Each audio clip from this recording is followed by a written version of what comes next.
1. I will go ahead and take the roll call first. Commissioner Cowan? Present. Commissioner Gowan? I see her on the line. Commissioner Galansky Pisanya? Here. Commissioner Tetro?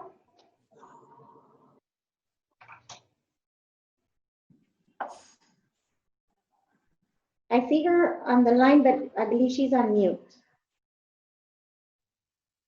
Okay, Commissioner Munguia? Present. Thank you. Commissioner Neese? He's there. Okay. And Mayor, you're here. So I'll go ahead and read the call. We do have a quorum present.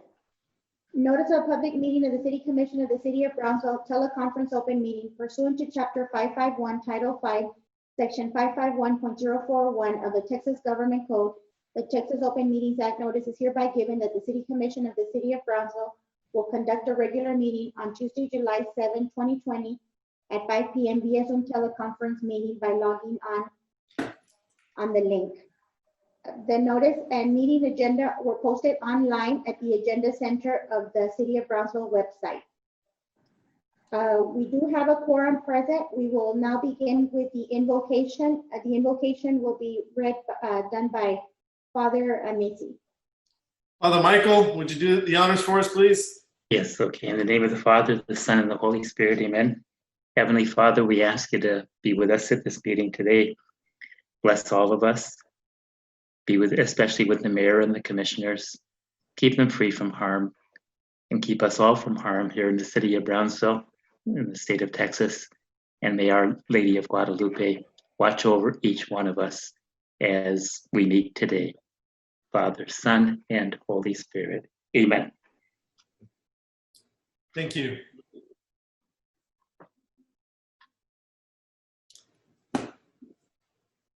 We will now have our first proclamation to Mr. Andres Guerra by Commissioner Galansky Pisanya and Commissioner Cowan.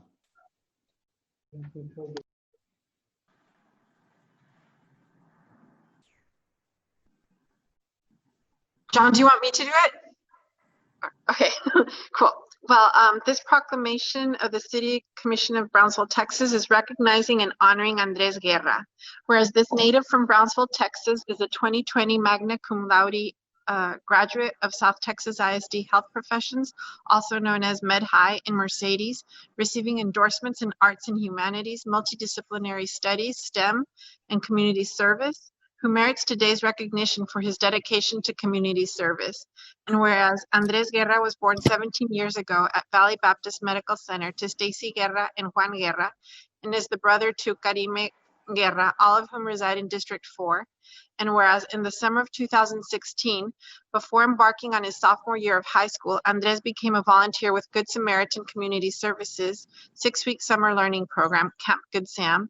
Since then, he has had the privilege of collaborating with various nonprofit organizations in our community and has served in leadership positions with Texas A&M University's Healthy South Texas Youth Ambassador and Mentors Program, Grip Tape, and the State of Texas Department of Family and Protective Services Prevention and Early Intervention Division. In addition, he has embarked on opportunities with Come Dream, Come Build, formerly known as the Community Development Corporation of Brownsville, or CDCB, as a marketing intern, which then led to a comparable marketing position at the Housing Authority of the City of Brownsville. In each of these roles, Andres helped with special projects and expanded each organization's use of social media, thereby connecting members of the community to resources they needed. And whereas Andres was one of 10 young people between the ages of 16 and 22, chosen as a recipient of the Rep My City Challenge micro grant in the amount of $5,000 from Pop-Tarts, the Kellogg Company, and United Way Worldwide, which aimed to create meaningful change in recipients' communities. With the help of HEB, who matched the $5,000 grant, Andres orchestrated 2 days of giving to his community at a time when sheltering in place was in effect and many people were struggling because of the coronavirus pandemic. And whereas on May 7th, 2020, Andres and his team of volunteers distributed approximately 500 bags of food at La Posada in a drive-through distribution event. And on May 8th, 2020, delivered another 500 bags of food directly to the doorsteps of veterans, families with special needs, the elderly, and foster children. Whereas Andres's commitment to his community and his dedication to the Buena Vida community in particular landed him on the June 18th, 2020 Department of Housing and Urban Development's Humans of HUD webpage and weekly HUD Happenings newsletter, where he was praised for his raising awareness about food insecurity and food deserts while addressing the immediate challenges the community faces today. Now, therefore, we, the members of the City Commission of the City of Brownsville, Texas, by virtue of the authority vested by the Charter of said city, and on behalf of all our citizens, do hereby recognize and honor Andres Guerra and encourage the residents of Brownsville to celebrate his contributions to our community. Done on this, the 7th day of July, 2020. Congratulations, Andres. You have been an inspiration to me ever since I met you. And I hope that we get more young people like you to give back to their community. We're very fortunate to be recipients of your kind acts of humanity. So, Thank you so much, Commissioner. and good luck for you in college. Thank you so much. Good luck, Andres. Thank you so much. Thank you. Are you going to A&M? No. Okay, making sure. Good luck to you. Seriously, thanks. Thank you, Mayor.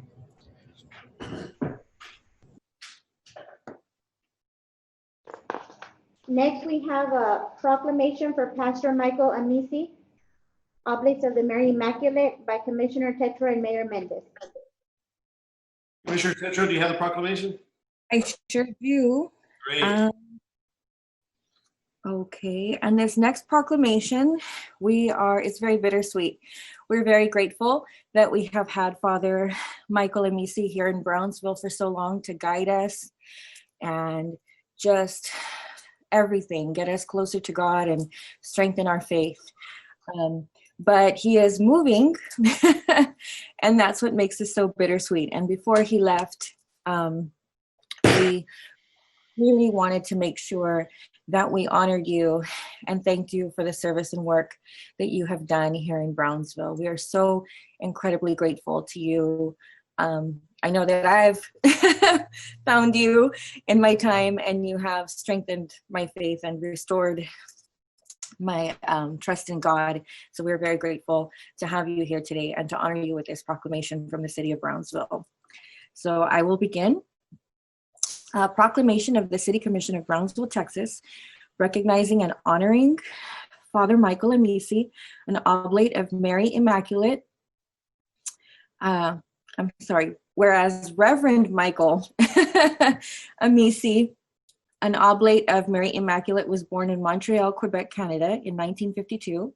He joined the Oblates of Mary Immaculate in 1974 and was ordained a priest on May the 10th, 1984. And whereas Father Amisi was sent to serve in New Orleans, Louisiana in 2000, after Hurricane Katrina hit New Orleans on August 29th, 2005, he was asked to come to Brownsville, Texas for a little while.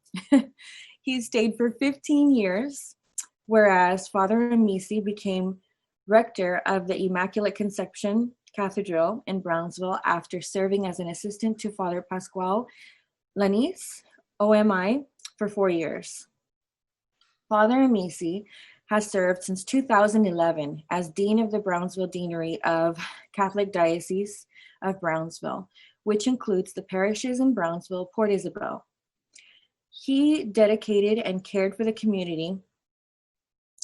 His dedication and care for the community extends widely as he makes time to visit the sick and offer the spiritual care for his parishioners. Father Amisi has said he learned from Father Lanis patience in serving the people, and he also learned from the people how to love the grace of his priesthood, and expresses gratitude to his parents and the hundreds of oblates preceding him who have cared for the people with love and zeal. And whereas on July 2020, Father Amisi will retire from his ministry in Brownsville. Now, therefore, we, the members of the City Commission of the City of Brownsville, by virtue of the authority vested of the Charter of said city, and behalf of all of our citizens, do hereby recognize and honor Father Michael Amisi, OMI, and further call upon the citizens of Brownsville to celebrate the contributions to our community by Father Amisi upon his retirement as rector of the Immaculate Conception Cathedral, done on the 7th day of July, 2020. Thank you, Jessica. Thank you. Just two things. One is that I can't leave until the corona dies down a little bit, so I might have to give the what you gave me today back. Okay. And the second thing is my last name is pronounced a mess. A mess. I'm sorry, and we even asked. Most people don't want to say it because it sounds like a mess, and it is a mess. So my mother was a mess, my father was a mess, and the whole family was a mess. Okay, so thanks a lot. Thank you. God bless you. Okay. No, it's been really good. God bless you, Father. Really good. Really good. Okay. God bless you all. Okay. Thank you for all of your service to our community, especially our downtown community. The diocese has been a real institute downtown for well over a century, and you served us well. And thank you so much for everything you've done. Okay, I plan to come back. Okay, good. Okay, good. God bless you all. Thank you. Thank you. Okay. Thank you. Next, we have our presentation of the City of Brownsville Face Mask Design Challenge and Winners Recognition by the Planning and Redevelopment Services Department. Good evening, Honorable Mayor and members of the Commission. My name is Constanza Miner, and I serve the city as a Retail and Redevelopment Manager for the Planning and Redevelopment Services Department. The Face Mask Challenge being presented before you tonight was created to the collaboration of various cities departments, including Communications and Marketing, Brownsville Public Library, Enterprise Applications, and Planning and Redevelopment Services. We understood that wearing face masks could create anxiety for everyone, especially children, and sought through this challenge to bring families together to create something positive that promoted the continued need to take health precautions while showcasing our uniqueness and supporting our small business community. Next slide, please. Why are face masks, facial coverings important currently? They're currently important due to the rise in COVID-19 cases in our community. According to the Centers for Disease Control and Prevention, both clinical and laboratory studies show that face masks or facial coverings, when worn over nose and mouth, act as a barrier to help prevent respiratory droplets from traveling into the air and onto other people. COVID-19 spreads mainly among people who are in close contact with one another. So the use of cloth face coverings is particularly important in settings where people are close to each other or where social distancing is difficult to maintain. The use of a face covering combined with other preventive measures such as frequent hand washing and social distancing helps slow the spread of COVID-19.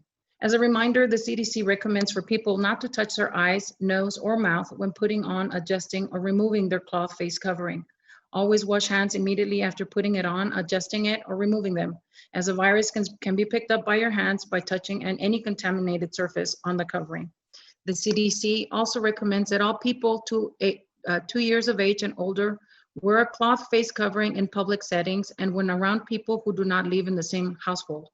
Face coverings should not be worn by children under the age of 2 or anyone who has trouble breathing, is unconscious, incapacitated, or otherwise unable to remove a face covering without assistance. For additional recommendations or information, please visit cdc.gov coronavirus 2019 or our City of Brownsville btxcares.com webpage. Next slide, please. So the face mask challenge description. The challenge was divided into 2 categories, which included freehand design and digital design. The categories were further broken down into 3 levels, which included beginner, intermediate, and expert. The description included winners being chosen and recognized by you, our mayor and city commission, during a commission regularly scheduled meeting, and receive a $50 gift card as a prize from their favorite Brownsville restaurant. The guidelines included that the winning designs would be reproduced and distributed throughout our community while supplies lasted. Anyone that is a resident of the city of Brownsville was encouraged to participate, and the only limitations was 1 entry per household and only 1 gift card prize per any Brownsville restaurant was permitted.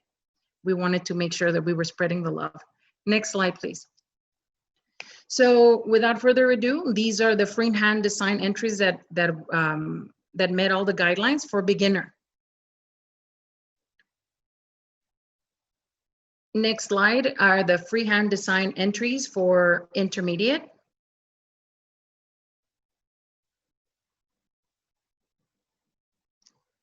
The next slide contains the freehand design entries per expert.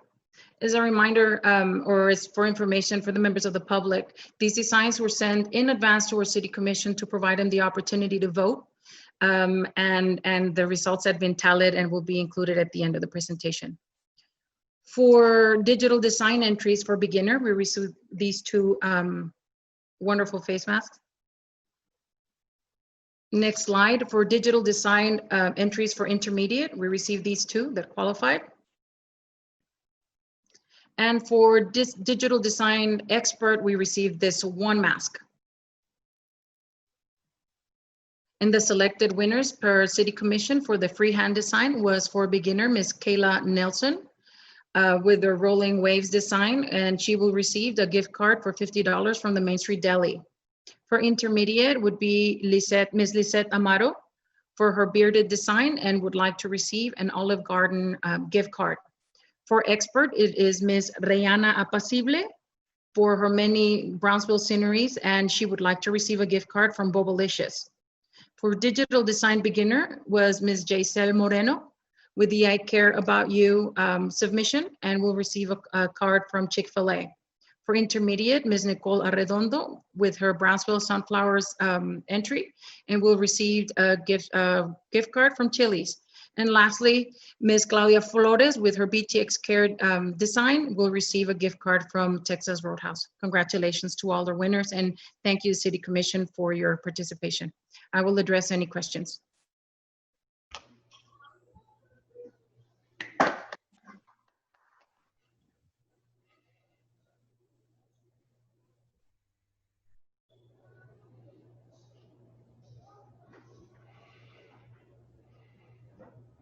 Thank you so much, Connie, and congratulations to the winners. They're all really cool, and I'm glad we all got to judge them, and congratulations to the winners, and thank you to the businesses that donated gift cards as well.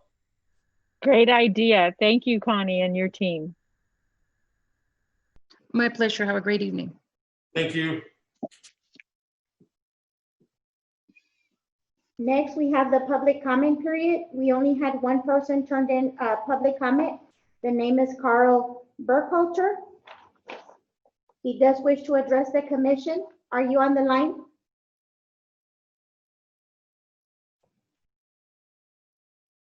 Is Carl Burkhalter on the line?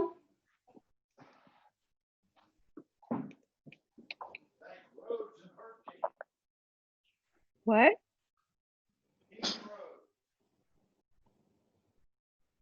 Okay. They did submit a written statement. Okay. We'll move on to the next agenda item, Mayor. Okay, thank you.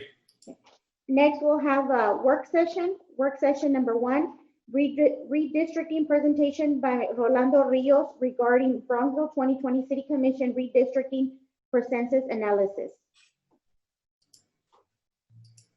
by the Planning and Redevelopment Department.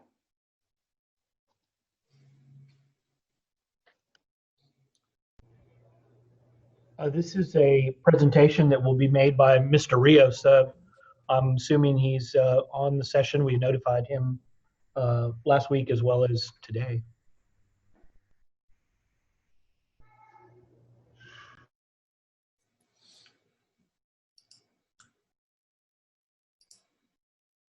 Griselda, for participants like this, were they given, do you know if they were given the sign-in information so that they could address the commission?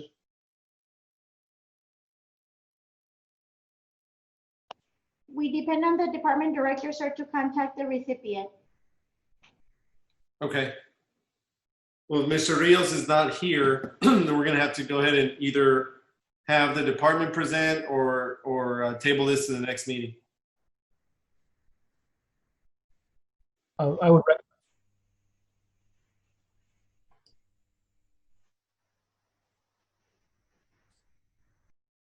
Mr. Rios, please unmute yourself.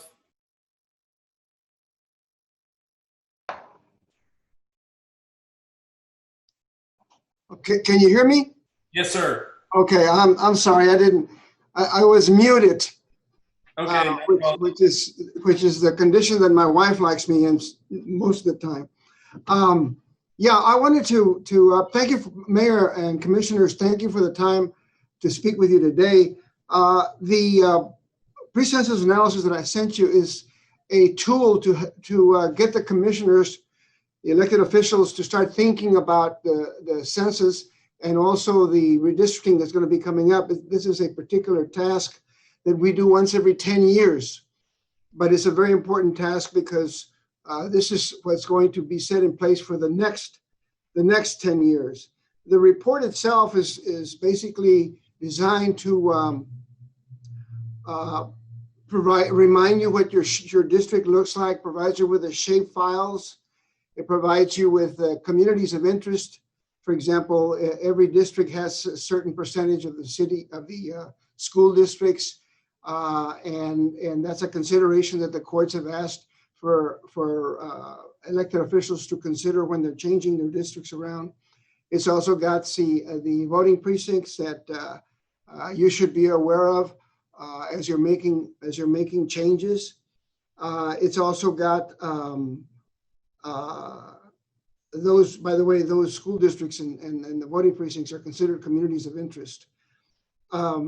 And it also has an alert and a reminder that the census is presently being undertaken. The deadline for filling out your census forms has been moved to December 31st. And it's really important. I stress this to all the elected officials that I deal with. The census is in Article 1 of the Constitution. It's probably the most important function that the federal government performs for two reasons. Number one, the census, the data that they get from the census is used to allocate the two most important resources that the federal government allocates. Number one is political power. For example, in 2010, Texas picked up 4 new congressional districts. California lost one, New York lost one. So political power is allocated on the basis of census data. The second most important thing is that also federal resources, federal funds, Medicare, Medicaid, those funds are also also allocated on the basis of the census. So it's really important that our community leaders, especially the elected officials, and I work with my commissioners all the time, that you use your political structure to make sure that people fill out the census form. And this time, this is the first decade when the public can fill out the census form on the internet. And we urge the elected officials to use the political structure that you have to get people to fill out that form and send it in. And as I said, it's due by October 31st. Fill out the form and get it out there. Now, the problem with the census, and it happens every decade, is that there's an undercount. And usually people that are undercounted are minorities, people of color. And now with the demagoguing of the undocumented, it's going to be really difficult to make sure that the census form is filled out. And so I urge the elected officials to make sure that they get the public to fill it out. Now, the report that I sent you also has redistricting guidelines. Those are guidelines that the federal courts have set up to make sure that when you redistrict, you consider these guidelines. It's also got a glossary of terms that are commonly used in redistricting. And we ask the elected officials to review those. And if you have questions, we'll be more than happy to answer them. As far as process is concerned, once the data is released, I will be working with you. We can get together beforehand or as the data comes out. I will send you a report that says which districts have to be changed. It looks like districts 1 and 2 are going to be the slower growing districts, and 3 and 4, which are the northern districts, probably growing at a little bit faster rate. And no changes will be made unless it's approved by you individually. We urge you to start talking to each other about what changes you may want to make. Consider the districts that are next to you, and so you can make those changes once the data is made available. And that's basically it, Mayor and Commissioners, and I'd be more than happy to answer any questions you may have. Does anyone have any questions for Mr. Rios? Okay, Mr. Rios, thank you so much for the update. We look forward to hearing from you again once we get some more data, obviously. And I appreciate you coming on. Thank you, Mayor. Yes, sir. Thank you. Next, we have work session number 2, presentation on proposed fiscal year 2021 budget, Financial Services Department. This will be presented by Mr. Bernal, our city manager. Good evening, Mayor, Commission members.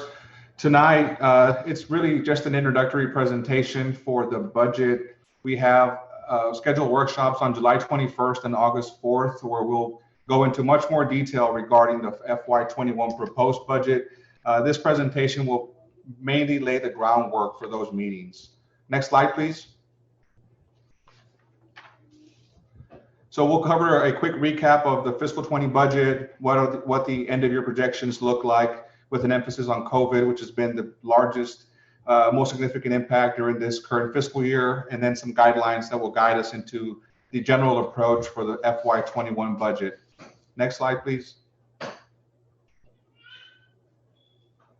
Here are some of the ongoing initiatives in the current budget, going back to last year. And there are several things that we were able to accomplish. The main reason why we were able to do this, Mayor, Commissioners, if you all recall, last year we had a higher than average increase to our property tax, which allowed us to implement some of these measures. The strategy involved a combination of things, investing in our human capital through professional development and funding a several years old salary study, to also implementing a new structure that was more aligned with Commission expectations, such as communications.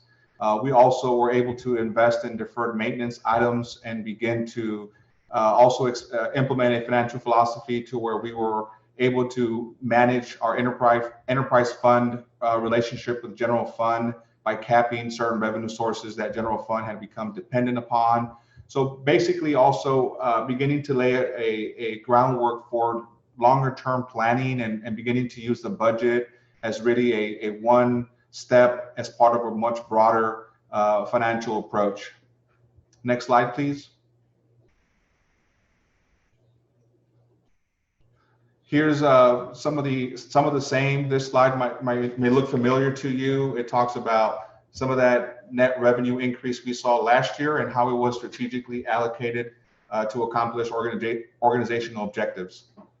Next slide, please.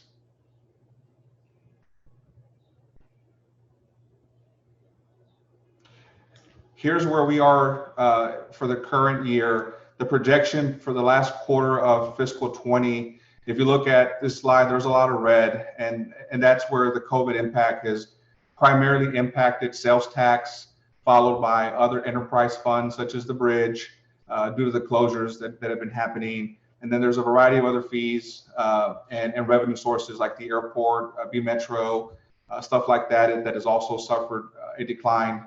Ultimately, we're seeing about a $4.5 million decrease, which we've adjusted for on the expenditure side to ensure that we have a successful ending to the current year. Next slide.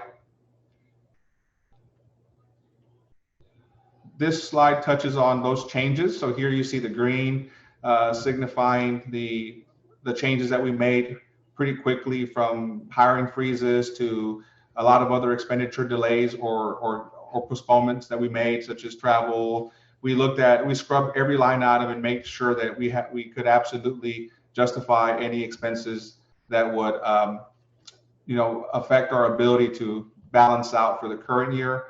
For the most part, we've been able to do that, and we anticipate a balanced budget to close out fiscal year 20. Next slide.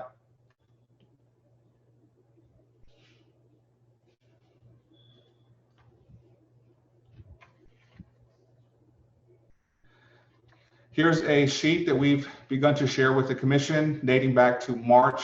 On March 16th, we prepared a financial outlook for the Commission. So, very quickly, we were able to look at the variety of impacts that we felt we would experience because of COVID. And here are some of those this is a different way of looking at the impact. It's just a high-level spreadsheet that we've used. The 2.5, that represents some CARES Act reimbursements that we use for non-budgeted items dealing with public safety pay, and also some of the impacts to our enterprise funds. Those funds have fund balances that we've been able to utilize, so it's not creating any more of a burden on the general fund balance. Next slide, please.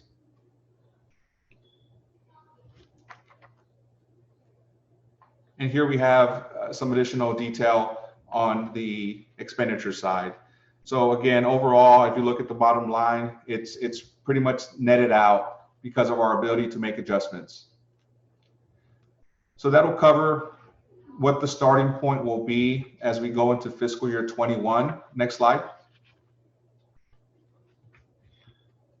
So here's your balanced budget. Next slide, please.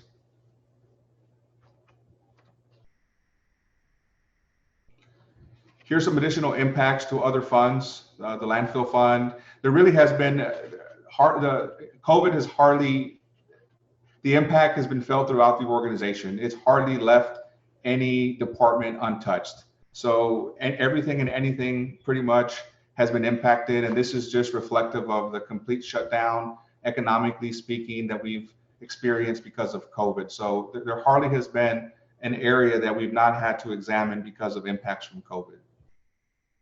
Next slide, please. So going into the next fiscal year, here are some of the guidelines that we've shared with staff. A lot of this builds on the financial forecast that we've worked in the budget off season, beginning in December, leading into April, when we met with the budget committee the months of April and May.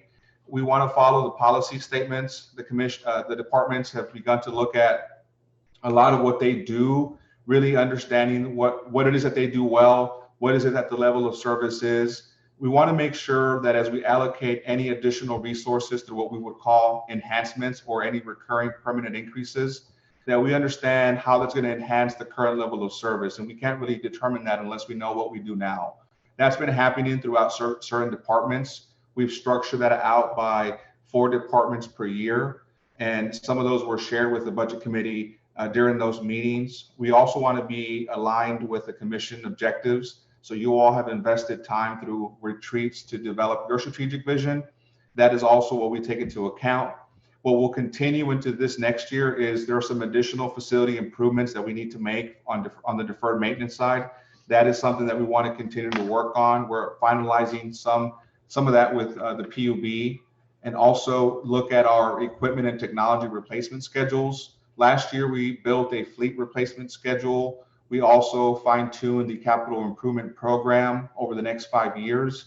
We have some heavy equipment and some technology that really is part of operations and maintenance, such as computer replacement, cell phone, software, things of the like, that we want to make sure that it's on a replacement schedule for a certain amount of time, that we are understanding that it's a recurring need for the organization.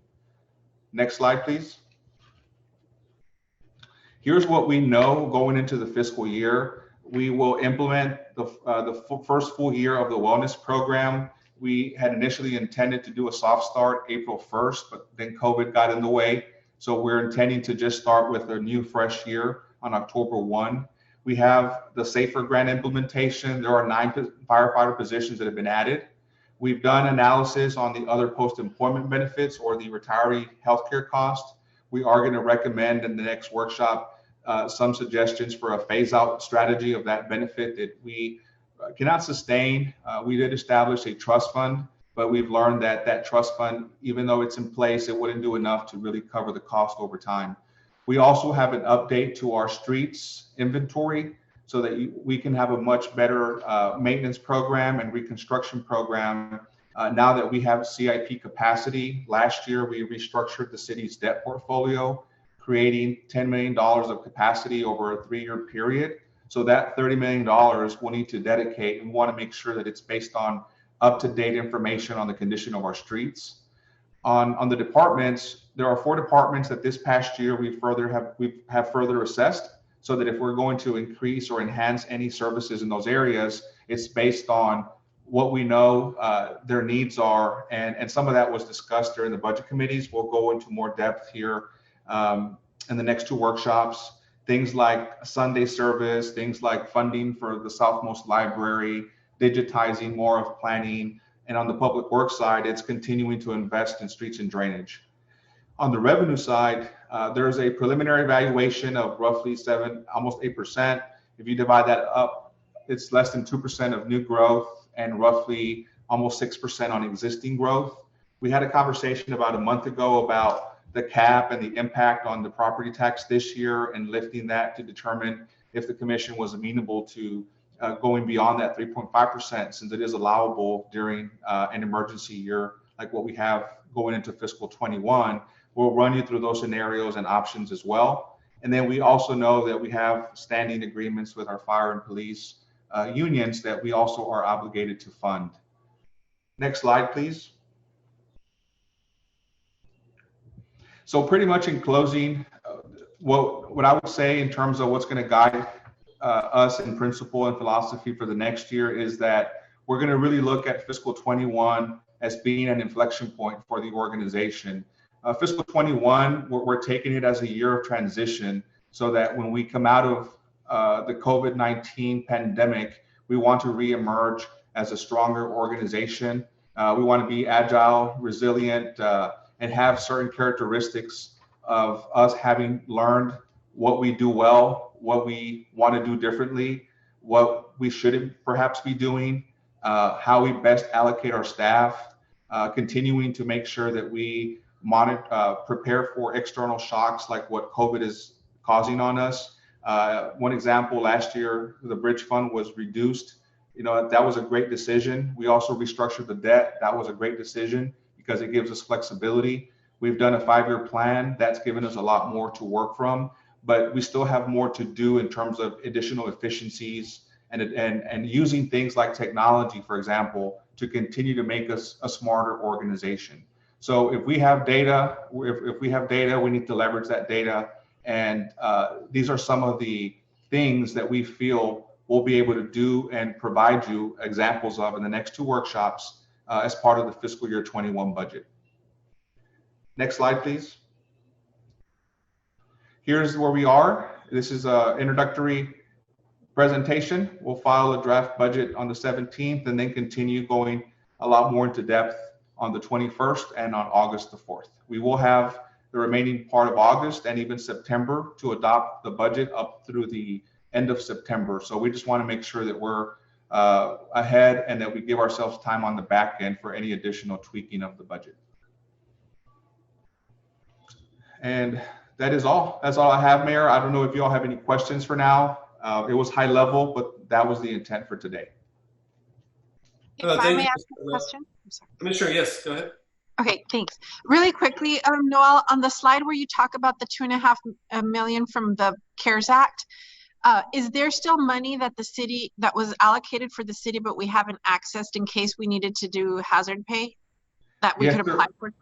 Yes, there is. And as part of the financial update, Lupe added a couple of slides, and Helen's going to touch a little bit on our reimbursement strategy in terms of how we've approached it and what funds remain to do some additional things. Okay, great. Thank you.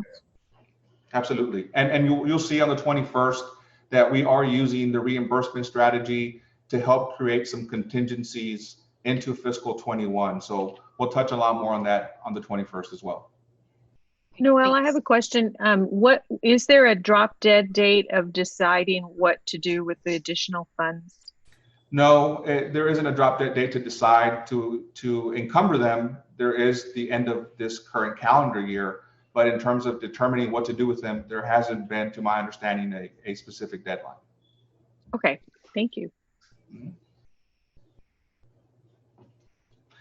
Okay, well, we look forward to presenting you the next couple of workshops, and there'll be a lot more, so be ready for the 21st. Thank you.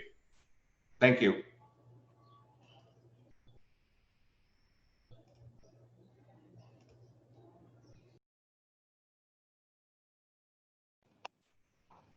Next, we have work session number 3, discussion regarding the City of Brownsville response to the urgent publicity necessity concerning COVID-19, otherwise known as coronavirus, included but not limited to a continuity plan update, city staffing, facilities and services, including actions and continuity of such operations. B, financial update, emergency procurement, and C, drive-through collections testing site update. Mayor, Commission members, on item A with regard to city staffing, on June 19th, you were sent a spreadsheet that provided an overview of staff teleworking, on positive tests, staff use of sick leave. It had a pretty wide range of information on the organization. We're continuing to work off a lot of that data to make decisions. One of the decisions that was recently made on the public safety side that is being also expanded to our general employees is the protocols that we use. There was a flow chart that we sent you on how we determine what employees get tested when we have a positive case. We've shared that with you to establish what the low risk is, medium to high risk is, and then what it takes to get employees back in to the organization. We've continued to work off the latest CDC information. We also have the same amount of teleworking happening still, around 12%, although that's going to increase because we're ramping up the number of employees that can telework. We had planned for that. It's just that we were waiting for the time where we had to really increase the expenses on teleworking. So we're going to accommodate more of that. We also had a town hall with our employees last Monday. We had a pretty good percentage, almost 50% of our employees joined virtually, where we were able to give them updates, answer questions. And most of the questions we found were around the area of benefits, sick leave and pay and that kind of thing, which we were able to answer for them. We're going to continue providing them regular updates to keep that communication. But for the most part, operationally, there hasn't been significant impacts. PD, because of the retesting protocol that we have, was able to bring back 15 officers yesterday. So we've been monitoring where we've had the most number of cases within departments. And fortunately, we've been able to cycle employees through and get them back on board following CDC requirements.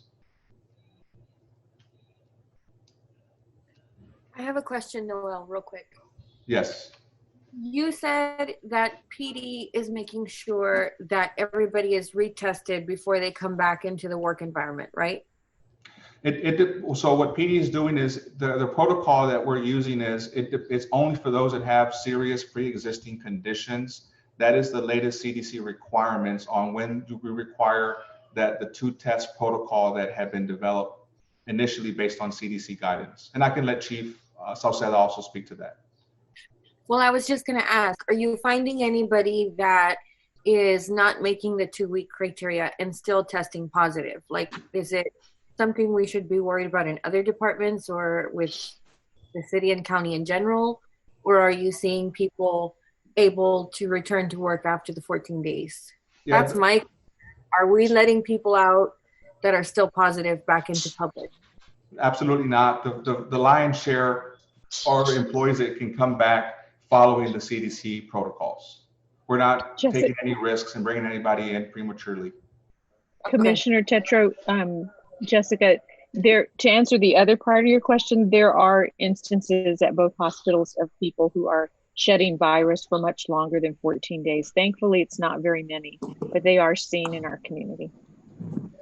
Is that something that the city has made the county aware of? Do they know, or is this just something? Well, I imagine the county is aware because the county is the authority that actually clears, the only authority that can clear someone. Right. So eventually, so I would imagine the county does know. That's right. That's my concern. Yes, I understand. Just to and I think probably Art and Michelle are going to mention this, but there is also a non-testing protocol sanctioned by the CDC. I shared it with Commissioner Cowan earlier this week because a lot of employers are having trouble accessing that second and third test for their employees. So if you follow that, if there are employers listening, there is a non-test protocol that is very safe, and we're thinking about creating a fact sheet for the public to see. Yes, that is correct. And I know the chief, for example, is using a non-testing protocol based on a resource provided through the International Association of Chiefs of Police. They have a very good infographic and report. And they've taken the lead on that because we want to make sure that our public safety departments are using the latest and alternative options because testing can be a problem. Yeah, and I'd like to add, as Commissioner Gowan said, the county is the only entity to clear people to go back to work officially, but they're not returning calls or being responsive. So it puts employers in a very hard situation to get a letter from a professional entity that can provide that official clearance. So I think the best thing to do is to follow CDC guidance here, and wait the 10 days since the symptoms started, and then 3 days since there have been no symptoms without medication to authorize that employee to go back to work. And that's my concern, because I keep having people reach out to me and say, oh, my employee doesn't want to come back to work. They say they're still sick, but it's been 2 weeks and I'm going to fire them. Can I fire them? And it's so bizarre to me that they cannot find somebody at the county to give them guidance or help them with that. Yeah, and Well, I you can't have to emphasize- understand. Go ahead, Rose. I'm sorry. I was just going to say, in defense of everyone, the volume is overwhelming. It's more than you can possibly imagine, with request numbers of over 1,000 a day coming in. So if you multiply that out by clearance and so on and so forth, it's very hard to keep up with. So I have to defend the county on that item. I'm sure they're not answering because they're not paying attention. It's quite the contrary. They're paying very much attention to everything else. But I will share with you what I shared with Commissioner Cowan, and I know Noel has it as well. Maybe you can include that in our next packet. I believe the health department is going to create a fact sheet. Yes, and we're currently translating it to Spanish also, Rose. But therein lies the purpose of what the item A is about. I mean, the continuity plans were developed way in advance, and they're living documents. They're not static in the sense that we need to make sure that the different strategies that we talked about and thought through in advance, that we, if X happens, we do Y, and we kind of go through these different options. And that's kind of where we don't stay still. We keep digging, we keep finding information that will enable us to remain operational. And I think that's where we get into this information, because we're continually scrubbing the continuity plans to make sure that they allow us departmentally, beginning with public safety on down, they allow us to continue to serve our employees and serve the community. And I'm very grateful for that. And I just want to add on, because I don't want any calls from the county. I understand the position that they are in with the overwhelming volume. I just hope that maybe the city can be a resource for these employers who can't find any information or direction. And I'm grateful that you said that you were going to put out maybe a flyer or the CDC guidelines, just make them more readily available for the public, because it's just very hard right now, and people have so many questions and don't really know what the answers are. And even when somebody comes to me, I didn't know the answer. So thank you for your guidance on that. We really appreciate it. And I know a lot of employers do as well. And I want to credit staff. It's not all me. We have tremendous staff that are all providing great leadership and putting their thinking hats on. So compliments to them. At the same time, if I can add to that, I also would suggest resources for employers as well as employees. Because there's been a lot of issues as far as what an employer can do, what an employee can do. So we need to post some links and have some information resources for both as well on our BTX Cares page. Yes, we can do that. Absolutely. And health department did those fact sheets. I think they're just polishing them up, and they did them in really common terms for folks that may not have an advanced college degree, so that everybody could understand. Okay. That's all I have for item A. I know Lupe can touch on item B. Thank you.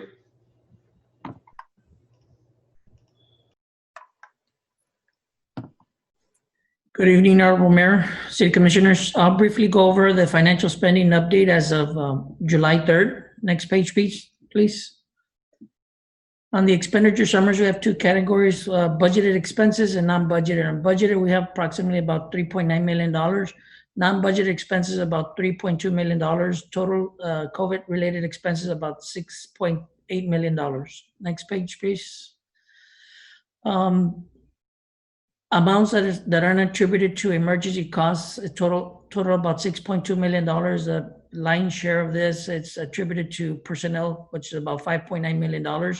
All relative auxiliary expenses, supplies, lease, contracts are itemized on the presentation. Next page, please. On personnel costs, we further broken down into the respective departments here. You have a police department, fire department, and other departments, total cost of $5.9 million. Next page, please. On overtime for other departments, personnel costs, I'm sorry, by departments is itemized here by the largest expense through the less amount that's attributed to all the departments. Next page, please. On emergency procurement, PPE masks is the only item that got purchased through the emergency process, about 30,000.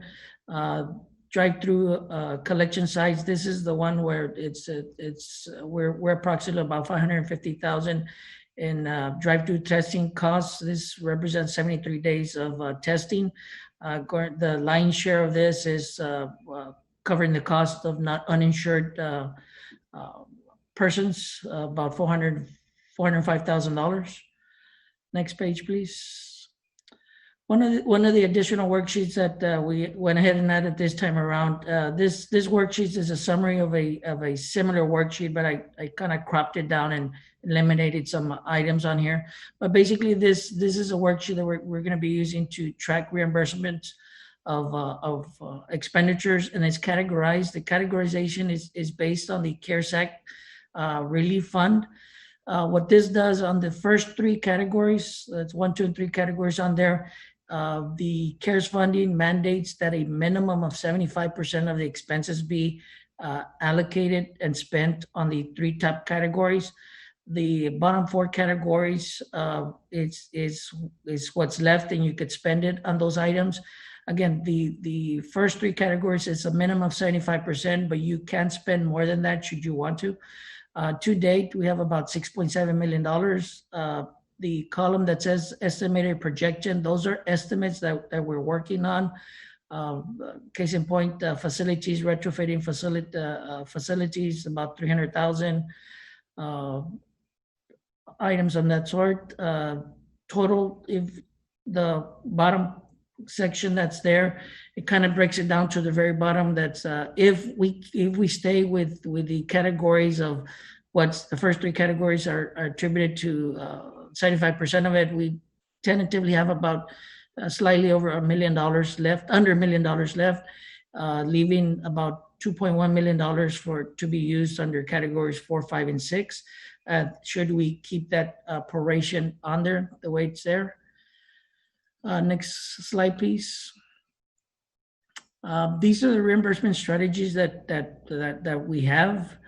On these, I'll briefly touch, but I'm sure we'll have some chime-ins from other members on this one. Yeah, Lupe, I think on this one, Lupe, we're going to have, I think Helen was going to speak to this, this slide here. Yes. Good evening, Mayor and Commission.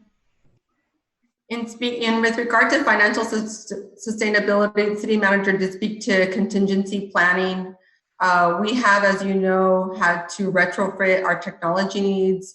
Perfect example with planning and zoning, board of adjustment, all the different commissions that we have and that we need to retrofit and make sure that they have the technology that they need to keep business going through in the city of Brownsville. Public communications, we've had, as you've even stated in tonight's meeting, the resources for employers and employees, and really getting out the word, working with our community partners, and really spending the time, money, and resources so that our community can be better protected from the COVID pandemic. One of the things that we're going to be doing very quickly is understanding the childcare needs of our employees, our first responders. Many of us, our community and our parents and our schools have not decided how the new school year will present itself. Understanding that they may need intermediate or year-long care or tutoring for their children, in order to be able to meet the critical needs of the city, such as hurricane season, which we're in, or allowing our transit providers to be able to continue to work and not worry so much about childcare. So that's one of the questions is, what are our childcare needs or tutoring needs, and what can that be looking for? It's hard to determine, but we're going to begin with a survey of the needs of our employees and our first responders. Another thing is teleworking. As I stated, teleworking is, do we have the resources to meet the call center needs, whether you're in the office or out of the office, to ensure that we're providing good customer service for our community and our residents.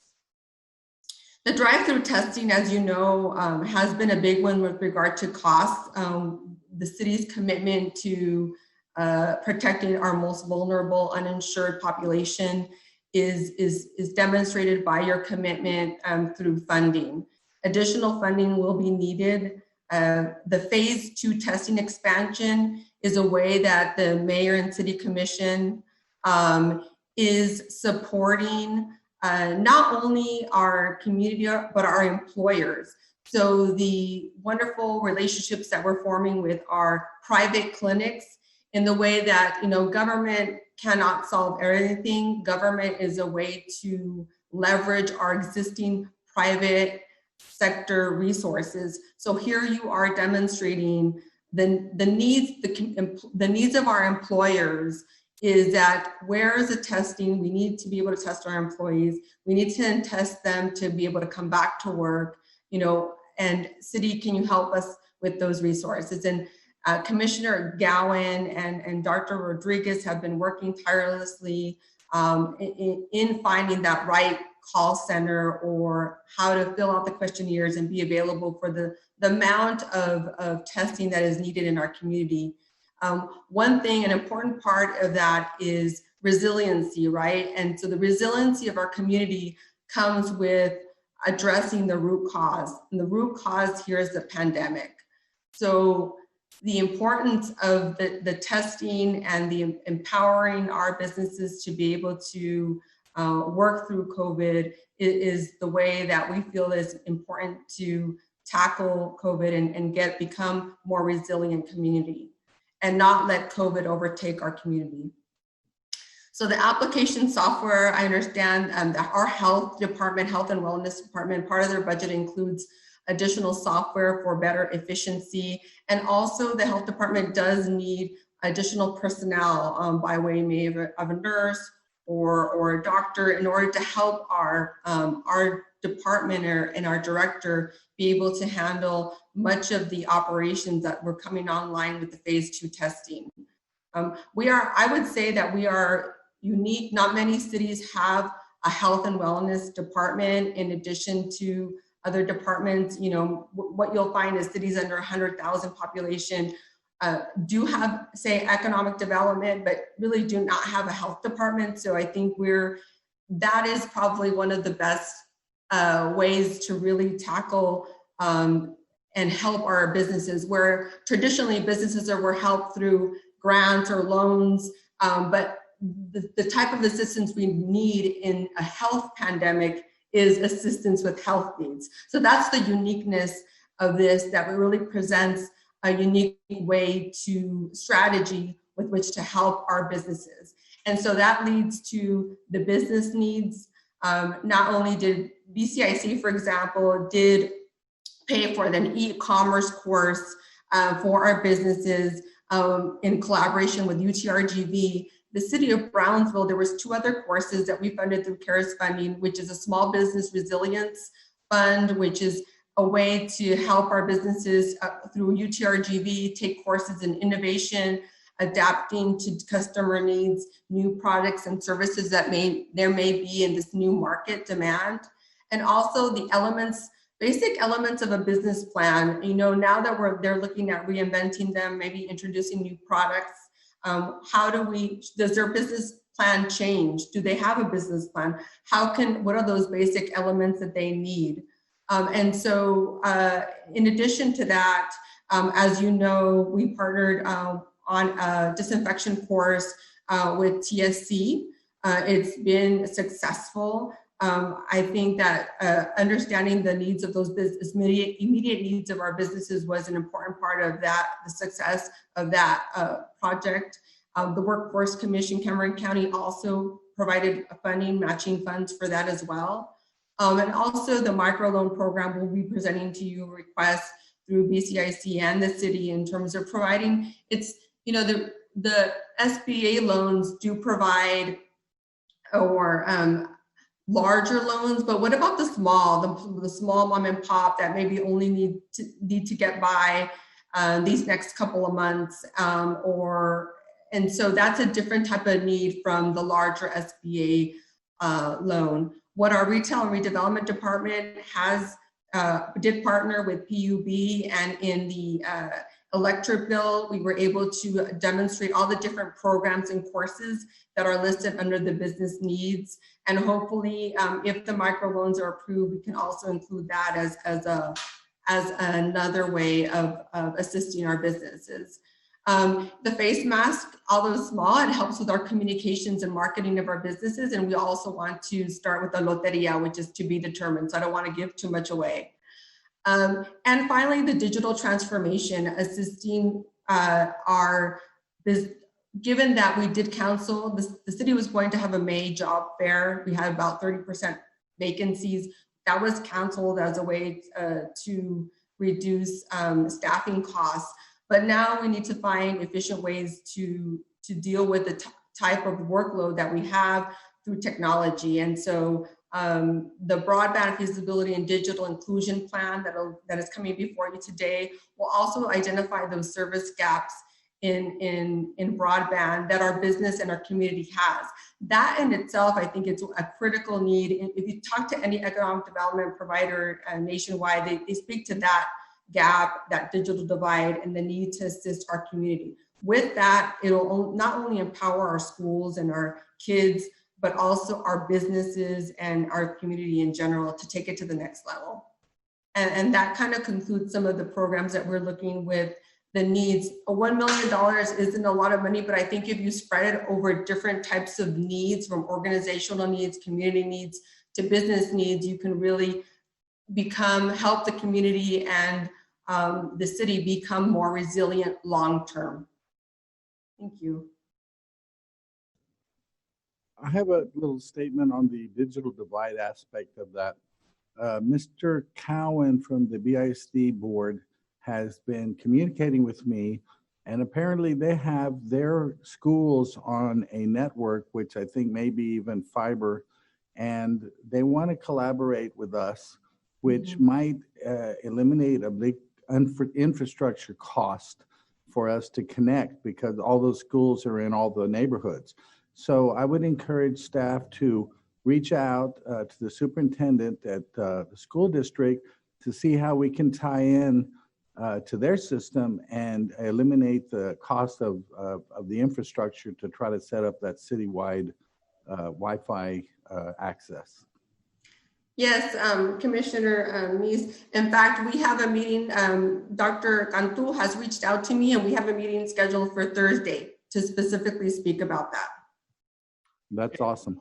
Another thing, Commissioner, part of the broadband plan that we may be adopting or approving later today, part of that included trying to identify existing infrastructure and existing partners to try and determine whether there's something there that'll actually help build out the network already. So if BISD has something, that's part of the scope of work for this company to determine also, to try and see if, we don't want to be duplicating efforts or be doing double infrastructure if something already exists. So that should be part of it as well.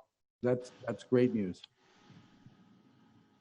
Yeah, so what's exciting is I think what we're learning through this process is the collaboration, the partnerships, private, public, institutional, educational. That is a way we're going to become more resilient. It's not one entity handling everything. That's impossible, whether it's our hospitals, whether our clinics, whoever. It's us coming together. That's how we're going to be more powerful and more resilient.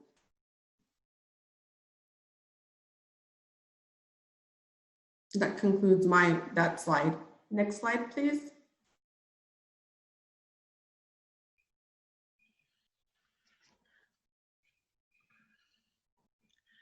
Any questions?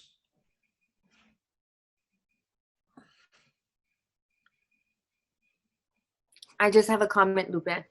You're making me very homesick by broadcasting from that building. We haven't been there in over 6 months. Yes.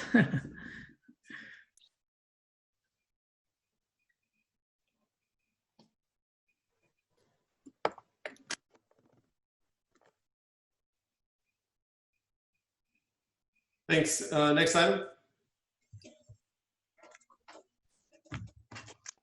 Next, I believe we have Dr. Rodriguez, the drive-through collections testing site update. Honorable Mayor, Commissioners, good evening. I wanted to provide several updates. I'll go off the PowerPoint first, and then I will expand a little bit on some of these. The COVID-19 Sports Park drive-through testing site, our running totals, which is the sites that we began on March 26th, and since day one, we've tested 7,600 tests have been administered. 13,195 did not meet criteria. The breakdown for insured to uninsured continues to have 45 to insured to 55% uninsured. To date, we've reported 1,270 positives and 5,047 negative results. As of today, we have 695 results pending. Next slide. So we're very fortunate that in Brownsville, we are also now looking at having multiple providers who are now helping us meet our needs. As part of the phase 2 community support, and then even our organizational needs, we have a new provider. Yesterday was their day 1 for the COVID-19. They're located near the port, and this drive-through testing site yesterday was able to administer 70 tests. The breakdown for day 1 was 86% insured and 14% uninsured. Of course, we have those 70 results pending, but as part of phase 2, this is one additional provider that the community has to get testing, and we're working to add more providers into the near future. So as we add more, we will report that to our commission. Next. So I'll let Ms. Jones dig a little bit into the data case and talk a little bit about our measures. Good evening, everyone. So what we're looking at right here is our daily case and death cases as they're going along from the beginning of our first case here in Brownsville. And as you can see, with each one of the reopenings, we did see those jumps and increases. Now, beginning at around June 26th and July 2nd, we started to see some of those mitigation strategies starting to be put back into place. And so you're starting to see some of that. It's a little premature to say that we're seeing a leveling off, but we are seeing where we're kind of flattening out a little bit there, but we'll need to wait at least 14 days to really get a grasp as to what those additional measures, how those are going to impact us. And if we go to the next slide. And this is the same thing, and we're seeing it broken down between community, linked to previous, and the travel. Travel is still relatively low. But we are seeing a big chunk of that coming in through the community spread. And that's where we want to make sure that those non-pharmaceutical intervention measures really make an impact, where we're avoiding those social gatherings, social distancing, washing our hands, wearing our face masks whenever we're out in public or when we're with other individuals, and disinfecting those objects. And that will actually be a big help in helping to slow the spread and to flatten that out as the other strategies and executive orders are coming into play. Next slide. And right here, this is the breakdown of our cases and deaths by the age categories. And as you can see, we're still, the 20 and the 29-year-olds are really driving this right now. Previously, I don't know if you remember, but probably about a month ago, we were seeing it a little flatter. But yeah, those younger individuals are really driving that. And we want to really be careful with those, because although they may be more asymptomatic or mild symptoms, their ability to spread it to people who do have those chronic illnesses or the our older populations, that can be really devastating. Because as you do see, we are seeing a bit of an uptick in our deaths among the 80 and over, and we're seeing a little bit of an increase with our 60 plus population. Next slide. Michelle, before you ma'am. change to can you go back to that one? Now, I Yes. know there have been a couple of deaths in the 20 to 29 category, but I don't see yeah. them in red there. Those were out, as far as I have, those weren't in Brownsville. They were right in the surrounding area. So I don't have No, anyone. Okay, I have well, Rancho Viejo, and I've got. Oh, so you're going by the city that they are from? Yeah, yeah. Okay. Well, Yeah, I guess what I'm saying is that at least 2 that I know have died in Brownsville hospitals. Yeah, they might not have been reported quite yet. No, Okay. you're right, Commissioner. My understanding is that both of those individuals, there was a 21-year-old and a 23-year-old. The 23-year-old, I believe, was from Rancho Viejo, and I think the 21-year-old was from Los Fresnos or Olmito. Yeah, yeah. Okay, that's fine. I just noticed that, and I was going to ask. I think. Oh, yeah, I mean, yeah. obviously, it's our hospitals that have to shoulder that. Oh, yes, burden. definitely. But I get it. Thanks. Yeah. Keep going. No, you're fine. Thank you. Next slide, please. All right, and this is our the positivity rate that we are seeing as we're going along. Now, keep in mind, when we do the positivity rate, oftentimes it's almost, depending on how fast the labs are processing the test, they could be about 5 to 7 days, kind of like a little bit of a lag time, because you get the positivity rate after those tests have actually cleared through. So we've got it up to the 25th, and these are our from the sports park. And we have started to kind of see that little bit of a plateau. I do have for our 7-day average that ends on that, we had 29.5%. The week before we did have the 34.8, so it's slightly encouraging. I wouldn't be excited just yet, but just keep that in mind, that is kind of almost a little week behind as we're waiting for those to process through the laboratories and be reported to us. But it does, like I said, look a little encouraging because we are starting to see that initial flattening, but let's not get too excited or feel that we are through this. We still need to practice those non-pharmaceutical measures. Next slide, please, ma'am. Oh, I would also note that there was a very large surge of positives in Brownsville, and a lot of people were not able to get into the sports park, and they had symptoms, so they started going and finding other measures. So maybe those numbers that we're seeing, like, are we looking at just the sports park, or are we looking at everything reported?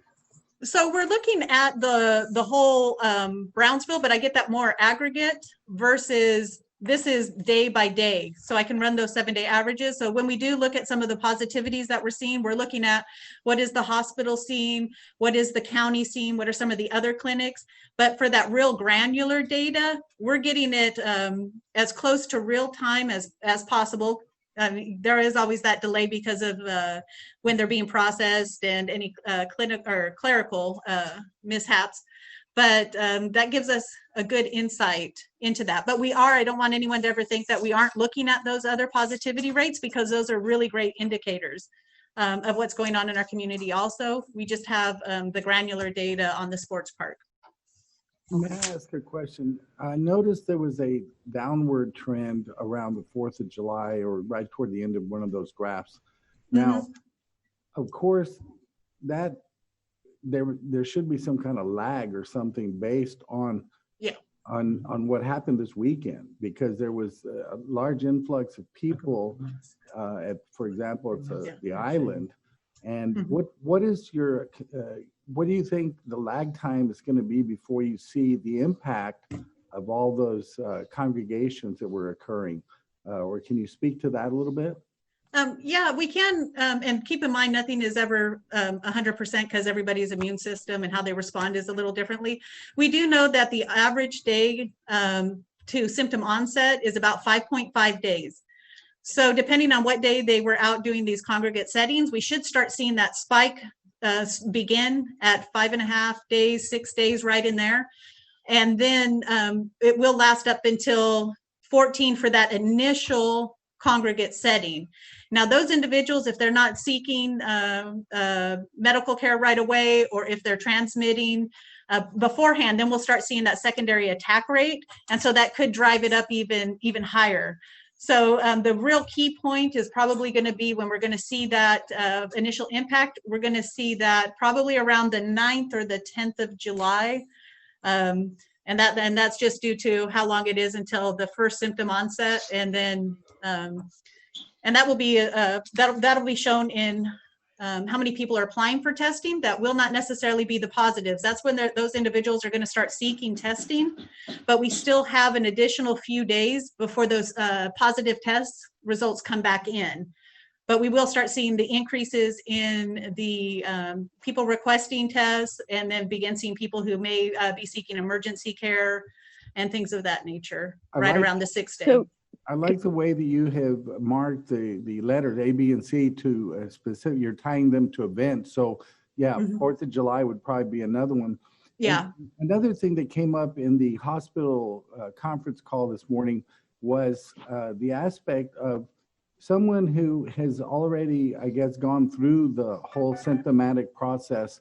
And then there's, what is the chance of either them getting reinfected or them still being able to infect someone else, and whether we should encourage the educational process to include that as an aspect of bringing attention to it.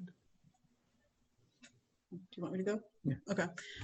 So one of the things that we mentioned about, and I'm going to be 100% honest with you, when it talks about being able to reinfect individuals, there is some introductory kind of studies. Some of them aren't quite as stringent.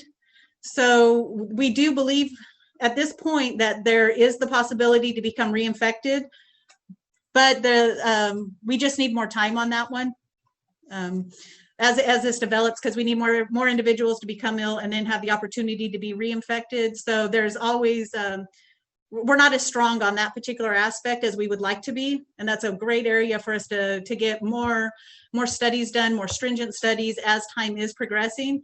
But there is that possibility with anything that someone, even though they have had something, they can become reinfected. I think the last report I saw was a possibility of 14%, but like I said, that's real preliminary kind of data. So we pay attention to it, and we be cautious with it, but we don't have a 100% grasp on it like we might have on some of the other aspects. Well, keep up the good work. It's only been 6 months. All right, thank you, sir. If I may add some additional data that I got this morning, I know that people are always interested in the hospital numbers and what's happening at the hospital. So I kind of wanted to share that. As we know, both hospital emergency rooms are over capacity. At one hospital, they had 113 positive patients. Their ICU, they had 20 people, 15 people were on a ventilator, and they had 14 people waiting to get into the ER. So their ER was at 130% capacity. The other hospital had 146 individuals that were positive, and they had 25 that were on ventilators and 27 people that were holding to get into the emergency room. So that gives us a real good idea of what's happening at the hospitals, what's happening in the emergency rooms. And those of us that are on the hospital call hear that the acuity, which means the severity of the illness of individuals that are coming into the hospitals, the individuals that are coming to the hospitals are a lot sicker now. The average stay for people that do get admitted is between 10 to 14 days. So the hospitals are at capacity already. We've been fortunate to have received some resources here over the last few days, additional nurses and additional therapists and technicians that have helped offset some of the load on the hospital's staff and medical professionals, which has been really, really helpful. But that's something that we're going to see continuing at least for the next 10 to 14 days, I would say. And then we may see another surge based on 4th of July. So it's a very, very serious situation. Everybody needs to take it very serious. And just understand that the hospitals are already at their limit, and we don't see things getting better. unfortunately, there has been a lot of individuals that have lost their battle to COVID over the last week as well. And, it is a very, very serious and dire situation. So please continue to take precautions. Please continue to wear your coverings. Please continue to stay home as much as you can, and just listen to the medical professionals and medical advice out there, and just hope that you don't end up being in the hospital and that none of your loved ones end up in the hospital either. I think it's important also to follow that by another item that we have been discussing on the hospital calls, which is that the vast majority of people that are really sick have comorbid conditions. In other words, those of us that have diabetes, hypertension, liver disease, and plain old obesity are at more risk for these serious conditions. And one of the hospital administrators even likened it to the organs are not as resilient because of the obesity or liver disease or diabetes, and they fall prey to the COVID just takes that over. So when we all preach about try to get you to eat right and exercise regularly and all of that, it's not just for fun. It's not annoying. It's actually incredibly protective of our people so that when things like this happen, we don't have unnecessary deaths. Honorable Mayor and Commissioners, with that, I want to segue the mayor's statements about the status of the hospitals and the nursing homes are at a serious level. And on Saturday, we were able to release the threat level matrix that Commissioner Gowan, you were able to present during the event Saturday night. And I want to remind our citizens that the reason that we have come out with that threat level ranging from 1 to 5 is to give a public service announcement to the public, and it's color coded. We are currently what we consider level 4 severe, where we're recommending people to continue to practice everything that we've mentioned already, using our mask, sanitizing, hand washing, and trying to limit social interaction. And even if you don't need to leave your home at this time, unless necessary. And the key here is to try and bring the curve back under control, because as Commissioner Neese stated, we don't know what the effects of this weekend's activity at South Padre will be. We do know that by wearing a mask, we're already taking a very effective measure. When 2 people wear a mask, you cut down the risk of transmission by over 90%. And I've seen that Brownsville has done a very effective role in complying with those orders. And we will see the effects of those orders within the next 5 to 10 days. So just trying to remind our citizens, I know sometimes there's what I call COVID fatigue, but now is not the time to second guess what it is that health authorities and medical providers are seeing out there, because now is the time to take this really serious.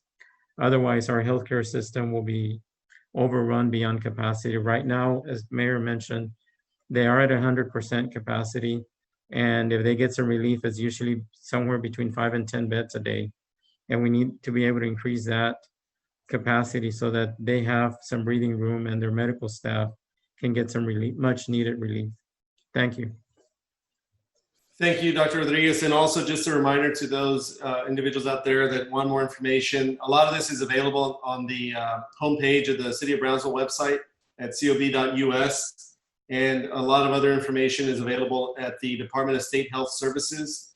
So both of those pages have a lot of really good data that we get questions about all the time. So please be sure and keep those on your bookmarks. Thanks. May I ask a question of the public health team? This is Nurith, by the way. Yes, ma'am.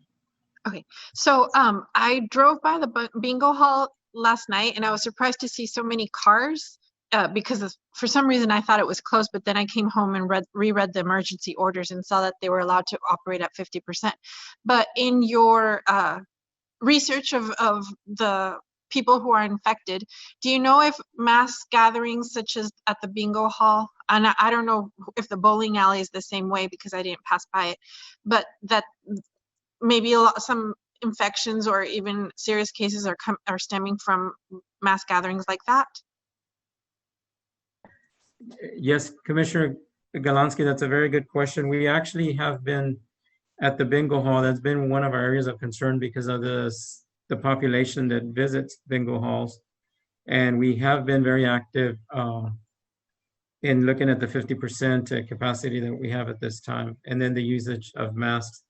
And I can't speak specifically to that one because I don't have the latest record in front of me, but we continue to monitor the adult daycares, certain childcare facilities and what areas that we consider high risk. But bingo halls is one of our, and then flea markets as well, is one of the areas that we continue to look at closely because they have the potential for such mass gatherings at a moment's notice. And with bingo halls, specifically the age group that tends to visit bingo halls is what we would consider a population that's most at risk. Art, did you find?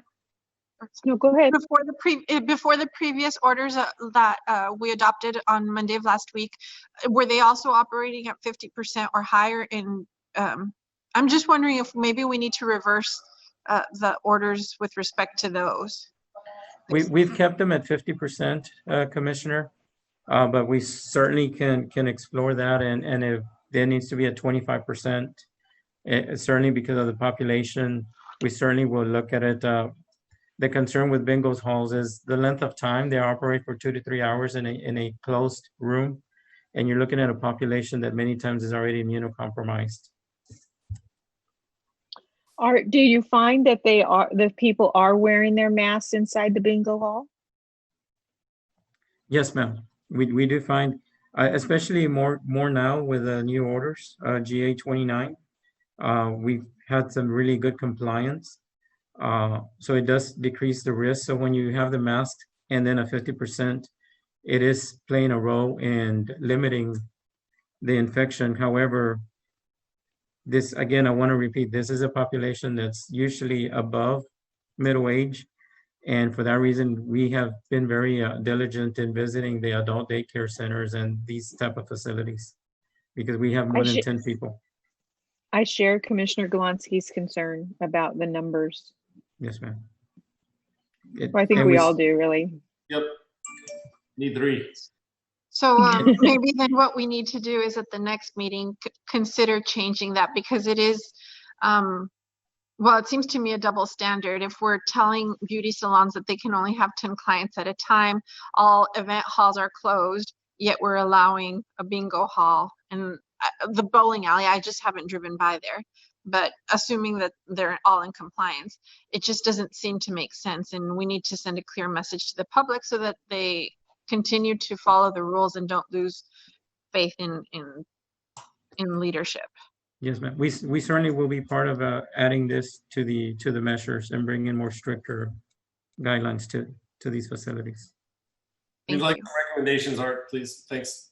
Yes, ma'am. So last question I had, I saw some literature that came out of another city. It was in a different state, so I don't know if we're restricted to do anything like this, but it was basically just a it was a list of places that were known infectious spreaders. I am completely tangled in my words right now because I'm seeing it in my mind, but I don't know how to explain it. It was a list of places that were common in places that people were getting infected at. Is there any way that when we put out all of this literature for all of our businesses and whatnot, that we can just kind of compile a list of places that people should avoid, large gatherings on the beach, things like this, and the percentage of people that we're seeing getting infected at them? Of course, not to single out any businesses or this restaurant, that restaurant, no. Just like in general, how dangerous it would be to participate in this type of activity. So to your question, one of the components that we see is linked to a previous investigation. We know from talking to the county that we can work with them so they can give us those locations. I can reach out to Dr. Reiniger, who's been working on some research, and see if we can get the top 10 places that the contact tracing has revealed were locations where this spread occurred. Thank you. I'm glad you understood what I said. Yes. There are actually, Jessica, places, I don't think in the United States, but I could be wrong, maybe Art knows, that use track cell phone GPS data to track where you go and then they can go backwards and see where the positives have been. But I think it's kind of controversial to do that in this country, but it does actually prove to be effective in those other areas. Do you remember that report we read, Art? It is, and Apple actually took the lead with that, but it's being used in other countries. It was Yeah. considered too controversial for use here. But it's a good Well- idea, Jessica. Not to start tracking people, but to at least kind of give them information, because we know everybody that's been infected. Somebody is out there tracking the data of where they're being infected, and I think it's time to let the public know really how dangerous something they're doing is. Thanks, Commissioner. Dr. Rodriguez, is that all for your presentation? Yes, sir. Okay, thank you. Thank you. Next item. Next, we have consent agenda items. Mayor, at this time, we would like to, we'd like to remove agenda item number 6. We're going to go ahead and add it for the August 4th City Commission meeting. And the other thing that we have is that it was brought to our attention that we need to remove on item number 1, minutes of February 4th out of consent to be discussed individually, as the revisions have to be made to those set of minutes. Okay. So then, do I have a motion to approve consent agenda items 1 through 10 and to table item number 6 and pull 1A from the consent? Motion to do so. Second. We have a motion and a second. Any discussion? Those in favor? Aye. Aye. Opposed? Motion passes. Okay, let's take up then the February 4th meeting agenda minutes. So I'll bring it up. The February 4th meeting, it says that both Dr. Gowan and Jessica were not present, but at the very end in the executive item session, or decision for number 1, it says that Jessica voted in favor of aye. And so I think we might be able to approve it if we just, with the condition that her aye be struck because she wasn't present. And Griselda, were you able to confirm that? Yes, sir. I did go back and I checked the video and the notes, and Commissioner Gowan and Commissioner Tetro were not present at the meeting. So we'll have to remove from the minutes on item number 6 and on executive session B, we will go ahead and revise and remove Commissioner Tetro's name. Okay, very good. Then Commissioner Galowski, do you want to make a motion to approve just based on that change? Yes, I do. Okay. We have a motion. Do I have a second? I have a question. What was the item? It was an executive session item, and when we came back, it said that you voted aye, but you weren't present. Right, but I think the subject of the vote. It was a project. Does It anybody doesn't really remember? matter because she wasn't there. You weren't there. Just curious. No need to be snarky. Council, did you review this as well? No, this is the first time I've been notified that there was an issue with the minutes. We can either pass them with the amendment should we have the votes today, or as the city secretary requests, we could always take them off, make sure that everything's verified and everyone signs off on the change, and we can put them on the very next agenda. Commissioner Galazzi, which item was it that you stated? This was after executive session? Yes, the first one, a project, I forgot the name of Project it. Beta? Yes, so it says that she voted aye. Okay. And you just need to strike that she voted aye because she wasn't present. Okay.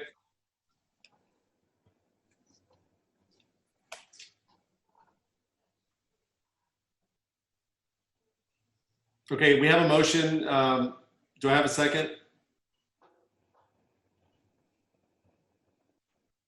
Second. We have a motion and a second. Any further discussion?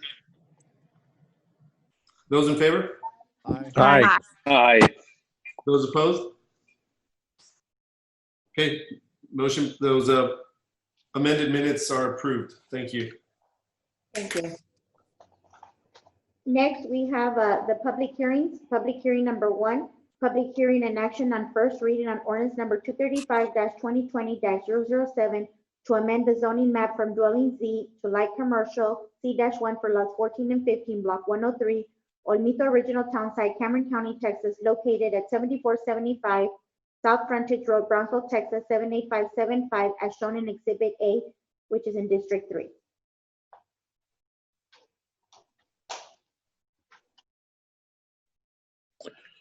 Good evening, Honorable Mayor, Commissioners. Next slide, please. So the applicant is looking to rezone this property from dwelling Z to light commercial. This property is 0.68 acres. The proposed use is a daycare and it is fronting the expressway. Next slide. This is an aerial view of the property. There is commercial businesses to the north, south, and to the east. There's also single family dwelling within the vicinity of the property. Next slide.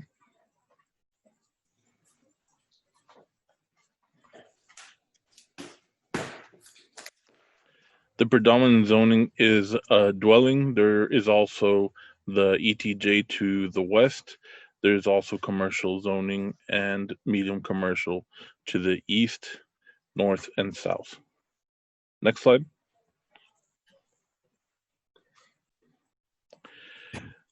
This is the 200-foot buffer map. There were 16 mailouts and 0 written opposition. Next slide.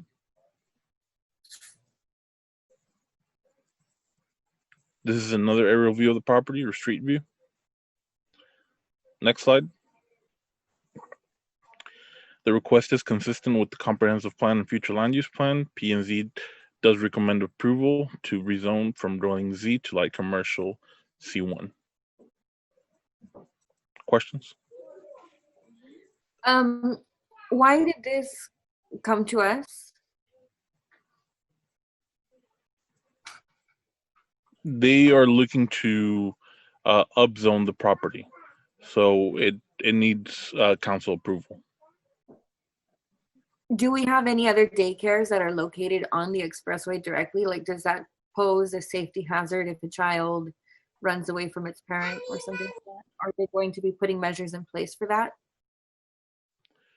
Well, for the zoning process is not like the specific use permit process to where they submit a site plan and show us all measures that they're implementing for features or any features that they're implementing for the safety of children. In this case, it's just a rezone to allow them to have the use. So a site plan or any sort of narratives explaining the implementation of features is not asked is not requested from the applicant. Do we usually have daycares on expressways? There's actually, off the top of my head, there's one right by the intersection of Alton and Glory and Expressway. It's a little bit further south. It's on the expressway, or it's south from this?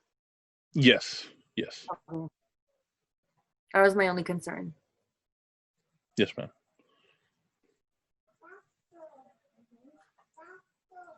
Okay, do we have any motions on this item? This is a public hearing. Do we have anybody here on this item? No. Okay, do I have a motion to close public hearing? Motion to close public hearing. Second. Motion and a second. Any discussion? Those in favor? Aye. Aye. All right, do we have a motion on the item? I'll Move to make- approve. We have a motion to approve by Commissioner Cowan, I believe. Do I have a second? Second from Do I have a Ray. second? Any discussion? Those in favor? Aye. Aye. Aye. Opposed? Motion passes.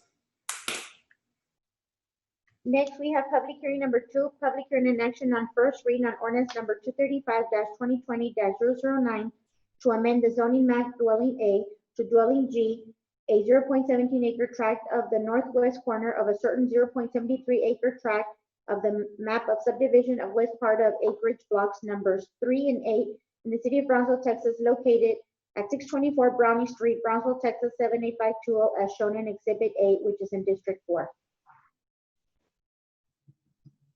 Okay, next slide, please. In this situation, the applicant is looking to just change the area district of the property. They're going from A to G. The use district is to remain the same.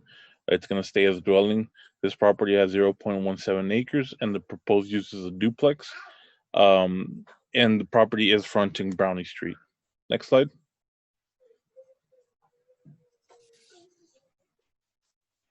So there's okay.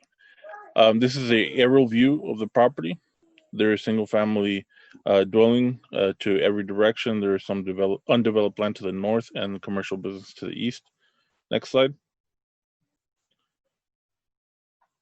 There's a mixture of zoning in the area. There's dwelling, there's apartment, and light commercial. Next slide. This is a 200-foot buffer map. There were 16 mailouts and 0 written opposition. Next slide.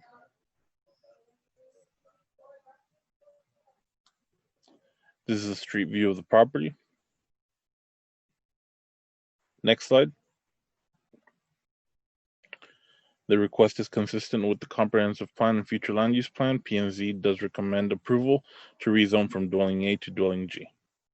I do have a question really quickly. I'm sorry, but I thought I read in the materials that this was an existing structure that was going to be converted to duplex, but I didn't see any existing structure on this lot.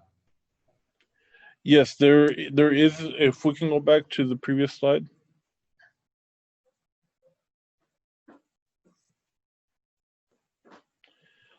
Oh, it's probably because the street view is Right. old.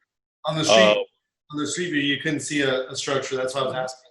Yes, usually street views, they're a bit dated on Google Maps, and that's what we used on when we take pictures of the street view. So that sometimes may be misleading, and we apologize for that. But when we look at the aerial view on Google Maps or the satellite view, there is an existing structure. Okay. Well, can I just ask then that if you do know that it's maybe an old Google Street View, and can you just go by and grab a photo, just a recent picture, so we can at least have a little bit better working knowledge of the property? Will do, Mayor. Thank you. This is a public hearing. Is there anybody here on this item? Do I have a motion to close? I'll make the motion to close public hearing. Second. We have a motion and a second. Any discussion? Those in favor? Aye. Aye. Those opposed? Okay. Do I have a motion on the item? I'll make the motion. We have a motion to approve. Do I have a second? Second. Motion and a second. Any discussion? Those in favor? Aye. Aye. Those opposed? Motion passes. Thank you. Next, we have public hearing number 3, public hearing and action on first reading on ordinance number 235-2020-013 to amend zoning map from dwelling G light commercial to apartment for 3.851 acres of land, more or less compromised of Lot 5 and a portion of Lot 6, Block FF, Brownsville Land and Improvement Company subdivision, Cameron County, Texas, located Media Luna Road, Brownsville, Texas 78520, as shown in Exhibit A, which is in District 3. So this property currently has two different types of zoning. For the purpose of making it consistent, the applicant is looking to rezone to apartment, which will accommodate the proposed use. They're looking to establish a multifamily development, specifically as a retirement community. This property has 3.8 acres and it's fronting North Cordia Street. Next slide. This is an aerial view of the property. There's some undeveloped land to the east. There's also some single family dwelling to the south. And what predominates in the area is commercial business. Next slide.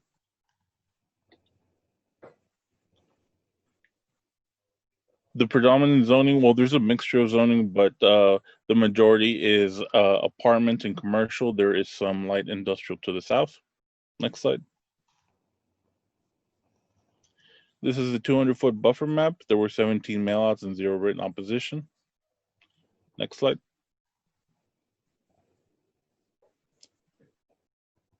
This is a street view of the property. Next slide. The request is consistent with the comprehensive plan and future land use plan. The Planning and Zoning Commission did recommend approval to rezone from dwelling G, light commercial C1, to apartment zoning. This is a public hearing. Is anybody here on the side? Okay, do I have a motion? Motion to close public hearing? Second. Motion and a second. Any discussion? Those in favor? Aye. Aye. Aye. Opposed? Okay, we have a motion on the item. Move to I'll make approve? To approve. We have a motion to approve. Do I have a second? May I ask a question? Yeah, but let's just get a second. After you get your second. Yeah, I'll do the second. Okay, we have a motion and a second. Go ahead, Commissioner. What's the density that goes into apartment A or zoning? Well, if you recall the amendment to the zoning ordinance that we did or that was approved on April 21st, for the commercial districts as well as apartment, they are now exempt from area district requirements. So we're not capping them. Basically, what we're using is the commercial construction standards, which would be what limits the amount of units that a developer is able to put on a property. So we're looking at landscaping, parking, fire lanes, maintenance aisles for the equipment, and all those elements will eventually or ultimately will cap the amount of units that they're able to put in. And that density then will be taken up once they try and submit the plans, right? That is correct. Okay. So it almost comes out as the same amount as if we were to have an area district requirement. Okay. Yes. Okay, we had a motion and a second. Any additional discussion? Those in favor? Aye. Aye. Aye. Aye. Those opposed? Okay, motion passes. Thank you. Next, we have public hearing number 4, public hearing and action on first reading on ordinance number 235-2020-014 to amend the zoning map from dwelling A to dwelling G for lot 23, block 1, Colonia Acacia subdivision, Cameron County, Texas, located at 3135 Palo Blanco Street, Brownsville, Texas, 78521, as shown in Exhibit A, which is in District 1. Next slide, please.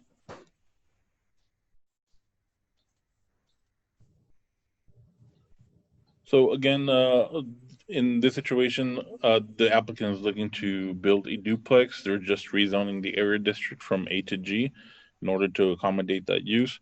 This property has 0.13 acres, and it is fronting Palo Blanco Street. Next slide.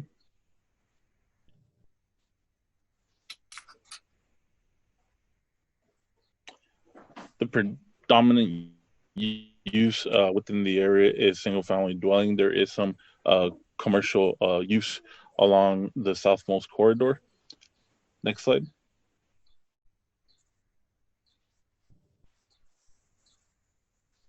This is the 200-foot buffer map. There were 33 mailouts and 0 written opposition. Next slide. This is the aerial view of the property or street view. Next slide.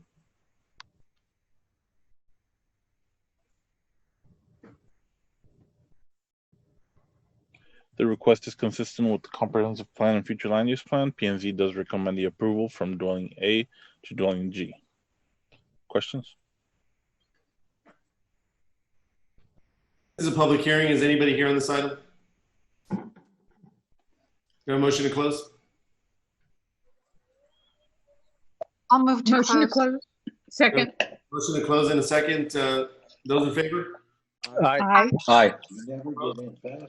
Motion on the item. I'll move to approve the request. Second. We have a motion and a second. Any discussion? Those in favor? Aye. Aye. Aye. Those opposed? Motion passes. Thank you.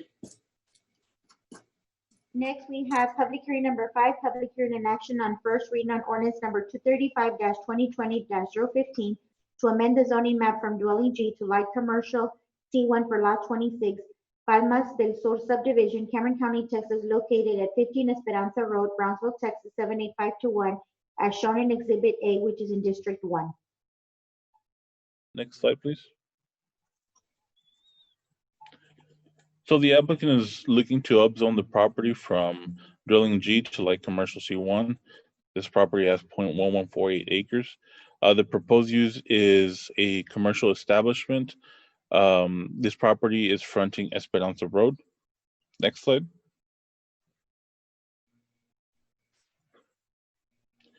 This is the aerial view. It's very close to the southmost corridor. The predominant use to the north would be the commercial business, and to the south, residential. Next slide, please.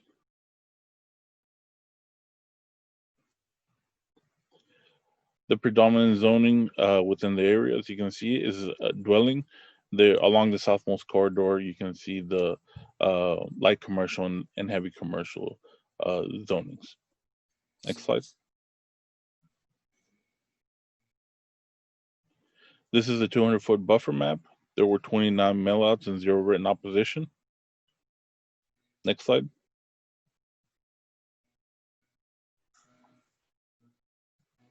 This is a street view of the property. Next slide.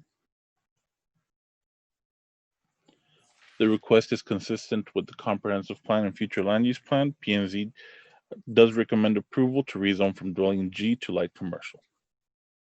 Questions?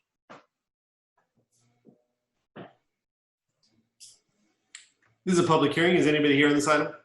Do we have a motion to close? I'll move to close. We have a motion Second. Motion to close in a second. Any discussion? Those in favor? Aye. Aye. Those opposed? Motion passes. Do we have a motion on the item? I'll move to approve the zoning request. We have a motion Second. to approve and a second. Any discussion? Those in favor? Aye. Aye. Those opposed? Motion passes. Thank you. Next, we have public hearing number 6, public hearing and action on first reading on ordinance number 235-2020-016-S to amend the zoning map for specific use permit zoning to allow an event center in light commercial C-1 for 1.18 acres more or less out of blocks 29 and 29A Los Ebanos property subdivision, Cameron County, Texas, located at 813 Paredes Line Road, Brownsville, Texas, 78521, as shown in Exhibit A, which is in District 3. Next slide. So the applicant's request is for a specific use to allow an event center. The current zoning of this property is light commercial. This property has 1.18 acres and it's fronting Paredes Line Road. Next slide. This is an aerial view of the property. The predominant use within the vicinity of it is commercial use. Next slide.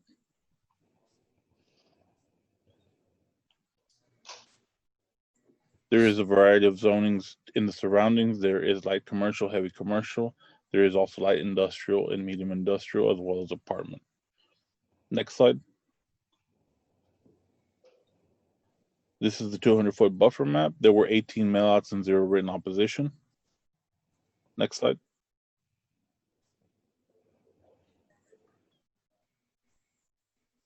This is a street view. Next slide. This is the proposed site plan. Next slide.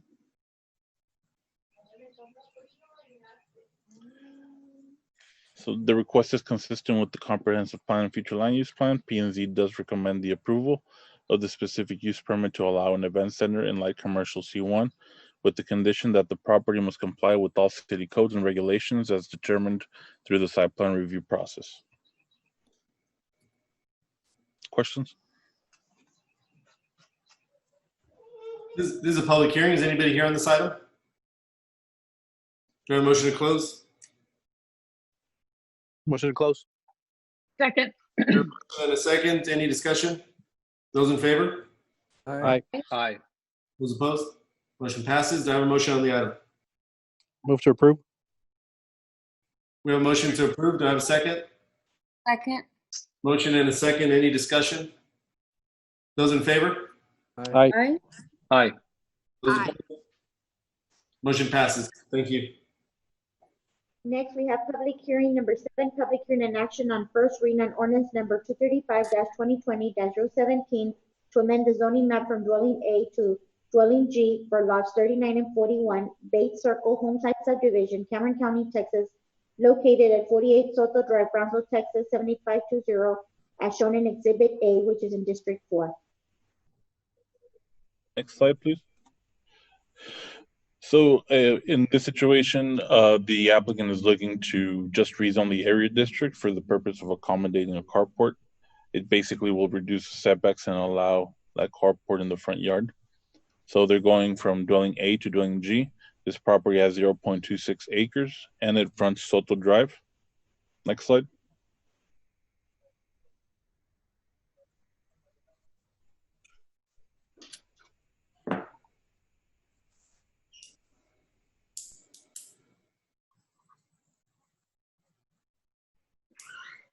This is the aerial view of the property.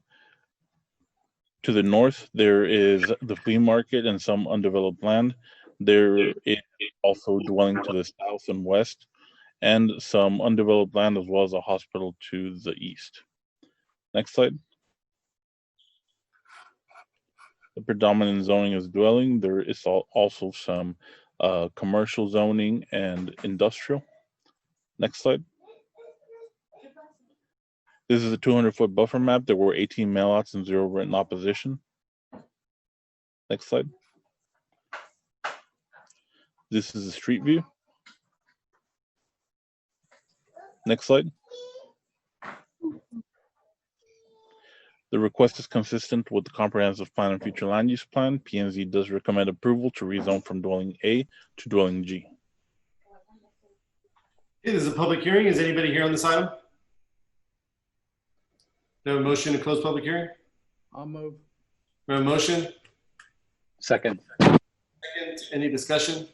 Those in favor? Aye. Aye. Aye. Aye. Opposed? Motion passes. We have a motion on the item. I'll move to approve. Second. And a second. Any additional discussion? Those in favor? Aye. Aye. Aye. Those opposed? Motion passes. Thank you.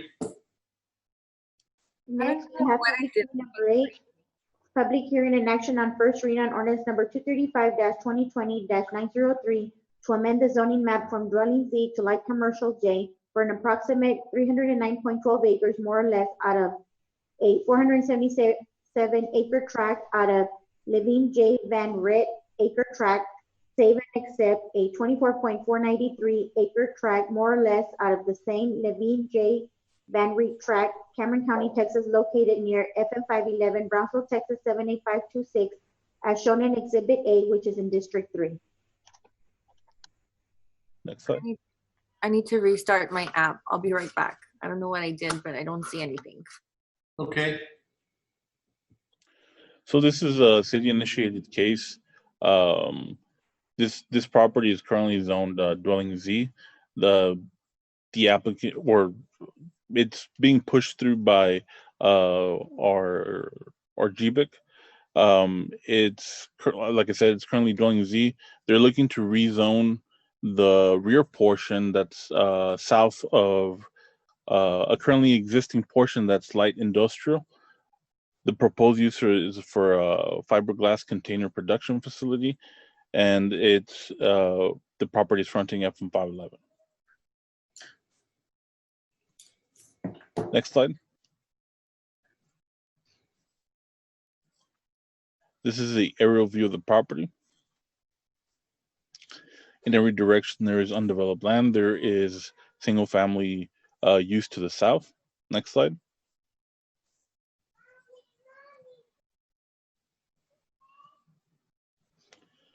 The predominant zoning in the area is dwelling. As mentioned, there is already a portion of land abutting FM 511 that's zoned light industrial. There is also other zoning in the area, such as medium industrial and medium commercial. Next slide. Next slide. This is a 200-foot buffer map. There were 24 mailouts and 0 written opposition. Next slide.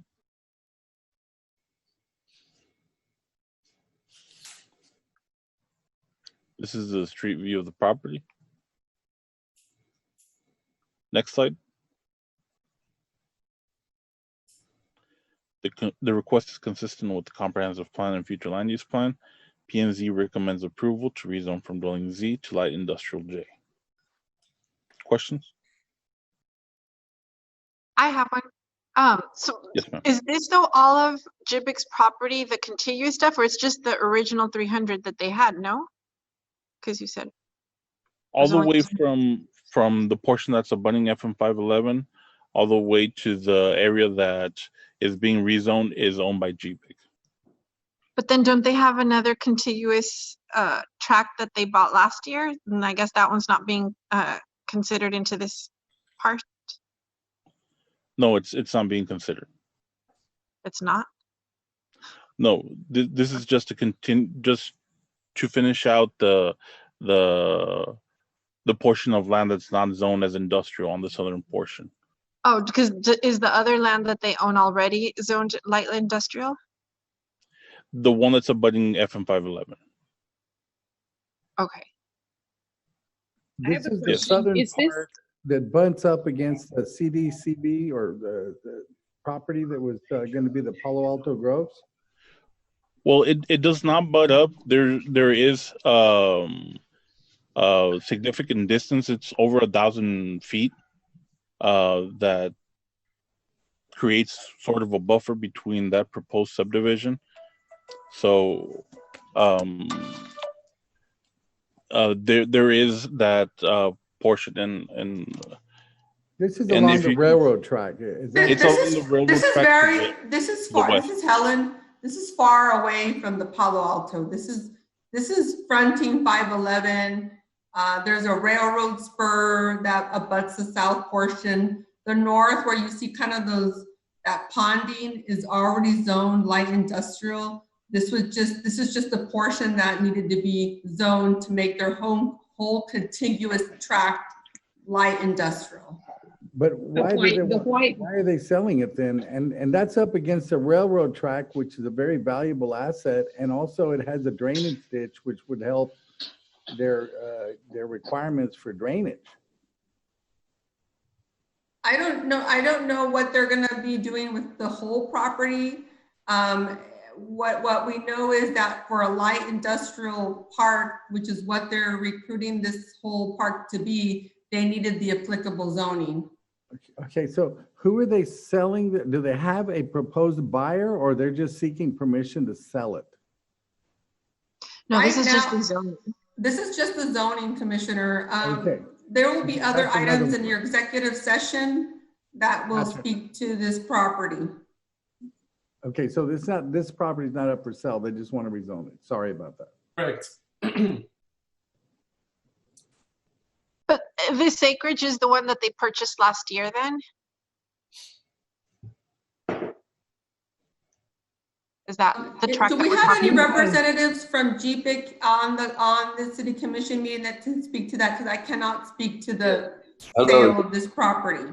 Yes, thank you. This is Purchase. Schultz, the current chair of GBIC. I'm here in the GBIC office with member Dennis Sanchez and executive director Mario Lozoya. I can address any questions you may have about this property. So is this tract, Graham, the one that y'all purchased last year? Or well, you weren't there, but is this tract the one that that GBIC purchased last year? Part of it is, yes. And essentially the property that's highlighted in yellow right now is essentially landlocked. by property that we already own that is currently zoned as light industrial already. And it does abut the railroad as previously mentioned. And we're trying to zone it to what? To light industrial to match the usage of the other existing owned property. North of it. Correct. Gotcha. And this is basically consistent with the city's identification of increasing the industrial footprint within the city limits to basically increase the tax base. And is this an indication that y'all are abandoning your idea of having heavy industry in that area? Basically, it's not. This is just the use that we find to be most useful. And it also does, you mentioned the Palo Alto Groves development. We've had some discussion with them and they preferred that it not be heavy. Yes. And we found that light industrial does suit our needs. And considering the port is nearby, we think this is best suited for usage within the city limits. And it's actually a city-initiated zoning request, so we're here kind of representing that we are the landowners and that we do support the use. Okay. Denise, the plan is light industrial rather than heavy industrial for this particular area. Well, that's where I was going with that. Yeah. And it seems to be abandoning the heavy industry, which I agree with. Right. Right, and I think the focus now has been trying to look at light industrial as opposed to heavy industrial, especially in this this area. So I know they're working on the master plan. We'll probably hear more about that in executive. But any other questions? This is a public hearing. Is anybody here on this item? No motion to close? I'll move. Motion to close. Second. A motion and a second. Any discussion? Those in favor? Aye. Aye. Those opposed? Okay, we have a motion on the item. I'll move to approve. We have a motion to approve. Do we have a second? Second. So a motion and a second. Any further discussion? Those in favor? Aye. Aye. Aye. Those opposed? Aye. Motion passes. Thank you. Next, we have items for individual consideration.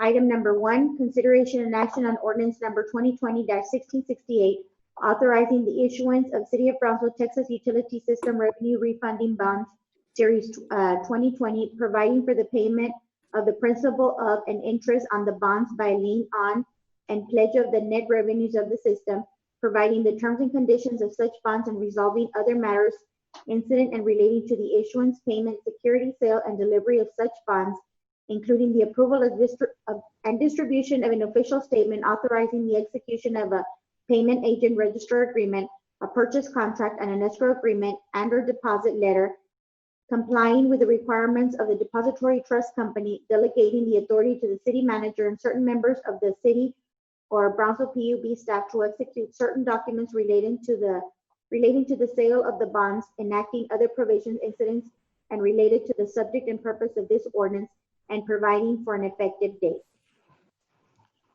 This will be presented by PUB representative. Yes, good evening, Mayor, Commissioners. My name is Leandro Garcia. I'm Chief Financial Officer for Brownsville PUB. This agenda item seeks approval of an ordinance covering the issuance of bonds. We are experiencing some very low interest rates and are hoping to achieve some savings in some of the outstanding bonds we have. We do have Mr. Noe Hinojosa, our financial advisor with Estrada Hinojosa, who will be doing a short presentation covering our debt position, BPUB's debt position, and the debt financing objectives. Also on the line is Mr. James Hernandez, our bond counsel. Thank you. This is a pretty comprehensive ordinance, 92 pages, a lot of legal requirements and compliance requirements, and as you can tell, just reading the agenda item, it captures a lot of requirements concerning our bonds. So with that, I'll turn it over to Noe, and he'll be going over some of the highlights of this transaction. Thank you, Leandro. Noe Hinojosa here with Estrada Hinojosa & Company, serve the city and PUB as the financial advisor. As has been pointed out, the ordinance in front of you is basically pretty comprehensive. What you have in front of you, this page number 1, is the layout of the PUB utility systems, you'll find there's about 8 financings, 8 loans that are currently outstanding that are long-term debt, long-term loans, adding to about $237,375,000. And that's on the second column from left to right on the top left-hand corner. And then after that column, the second column, there's a column called amount callable. And that's about $152 million. What that basically means is also that the PUB, the city, on behalf of the PUB, has the ability to refinance or restructure like we've done with the city of Brownsville's GO bonds. And basically there it shows that they have about $152,185,000. And what is being contemplated today is basically that the 2 rows that are highlighted in yellow there, one is for about $81,950,000, and the other one is for $12,105,000. And basically, there are some different considerations as it pertains to how the city could be able to generate savings in that the $12 million financing, we can do that today by virtually exchanging interest rates from about 4.5-5% to about 2% or less. And if probably 185 or so. That's because interest rates today are so much lower than they've been in the last 30, 40 years, and certainly lower than when we did the financing back in 2012, as you can see there on the $12,105,000. The other financing, the one that was issued in 2013, that is a little bit more challenging in the sense that the call date is still a good 3 years away from us. And in order to be able to call in and get those bonds and refinance them today, you have to do them at interest rates that are trading higher than tax exempt rates for purposes of showing not only this commission, but also the board. We thought we leave this in case interest rates would drop even more between now, if you were to honor us with your support on this transaction, and July the 27th or 29th, when we intend to borrow and do the transaction. So basically, if interest rates drop, maybe another, and I'll get into the details in a minute, we will execute or do that into in the 2013 A's. Along with those 2 refinancings, the ones of 2012 and the 2013 A's, the PUB has a tool called a commercial paper program. And it's a commercial paper program that was authorized to have in there for $100 million. And basically, the commercial paper works like a credit card. Basically, when the PUB has to address capital projects, goes to the commercial paper and gets money from there to pay for long-term projects. As the PUB then realizes, with our help for that matter, realizes that, hey, this is the time to go out and amortize that commercial paper over 25, 30 years, because rates being attractive, then we clean up the entire commercial paper. So in this case, up until today, out of the $100 million commercial paper line that the PUB has, they have used $50 million. So along with these 2 refinancings, for certain, the 2012, that will be done. If interest rates remain where they are, we probably would only do the 2012 financings along with the takeout, as we refer that, the payoff of $50 million of commercial paper. So we're going to do about $62 million just to add the number of 50 million and 12,105,000 to refinance for savings, to secure and lock in the long-term rate on the commercial paper. And if interest rates drop a bit more, we will do a portion or all of the other callable bonds in 2013A. What's on the right side is the various loans and how the PUB pays off their current debt. So currently, as you can see on the bars that are blue and gray, the blue is the principal payout of all those loans. The gray is the interest payment. Those payments are north of $25 million currently. If we go out and do this $50 million financing by taking out the commercial paper, we would basically be adding another $2.5 million to $2.8 million in annual payments from the current levels that they're at right now. Everything that we're doing here today is independently reviewed by the rating agencies, just like we have with the city commission whenever they sell their debt.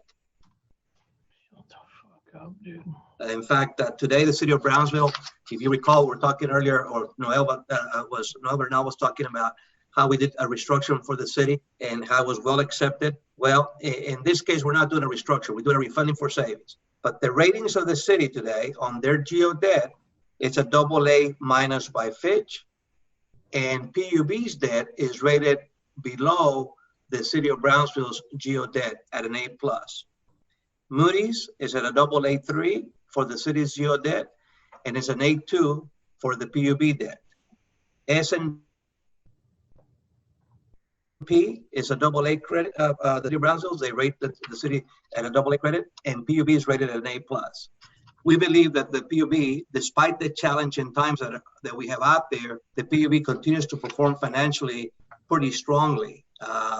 And we will see about the rating agencies being more considerate with maybe an adjustment in the credit ratings, the way the numbers reflect. On the right side on the bottom, you'll see how net revenues in 2019 or revenues in 2019 were about $229 million. And in 2015, the revenues were about 205. What's important here to show to the rating agencies is the amount of dollars that cover the debt.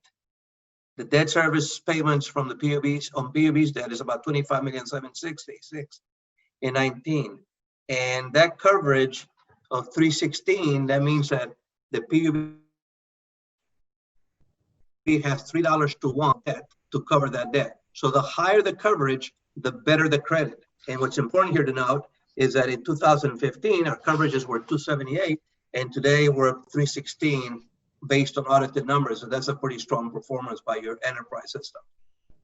So with that, we'll turn to the next page, and basically it shows the three financings standing all by themselves, and what they will do in terms of the source and uses. In page 3, you'll see two scenarios, one on the left and one on the right, and you can put a little number 1 on top of the quadrant on the left, basically showing a $12 million, actually taking out $12,105,000. We will take them out with $9,860,000 of bonds. The savings there is about $1,000,003. And the way you find those numbers is from the bottom. You'll see a highlighted row of $26,000. If you keep on going higher, you'll find an amount called for $12,105,000. And basically that number, the $12,105,000 is what will be taken out with $9,860,000, and the savings are about $1,000,003. We take out bonds that have an interest rate of 3.45 and with about a 2.21 rate, as is shown there. On the right side, that number is lower. The total present value of savings is about $2.5 million. The arbitrage number is a higher number, and that's the one that gives a little heartburn. That's what we're thinking that we may hold back a little bit more and time it better. But right now, to give you an example, instead of saving right now the PUB $2,480,000, interest rates have dropped so much that literally between the time we sold, between the time we ran these numbers about a week ago to today, there's another $1 million in savings.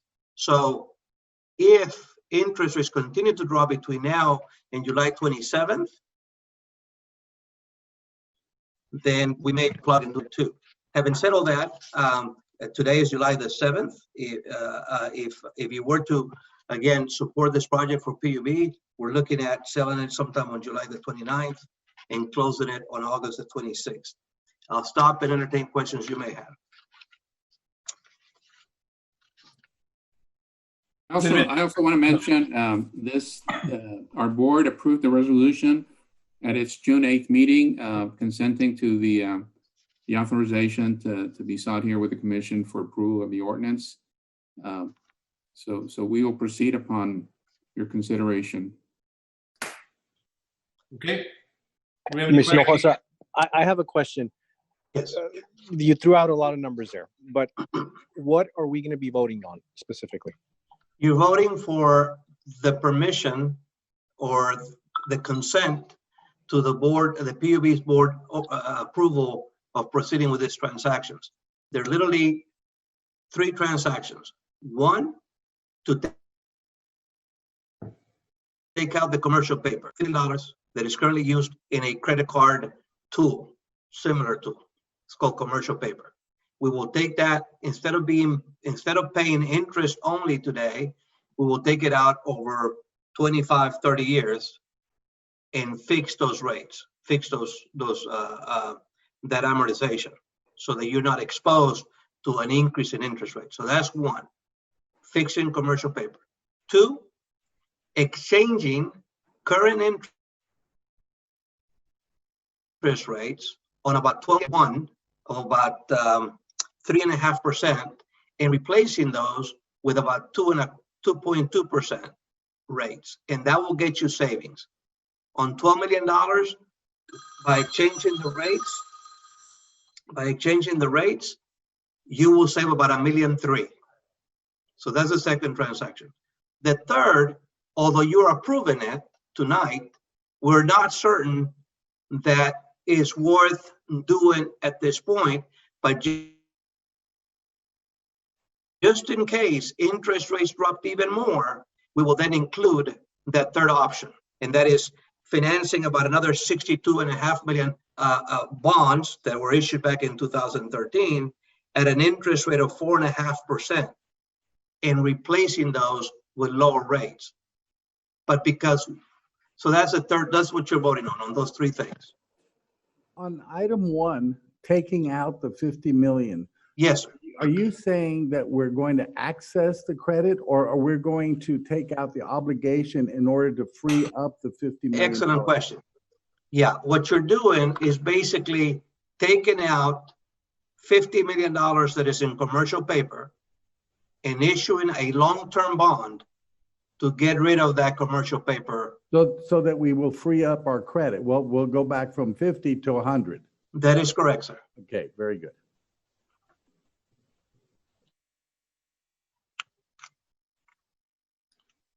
Any additional questions? I have a question for Leandro. Do we have a proposal or anything like that to see what we're going to be doing with all that money? Any projects or anything like that?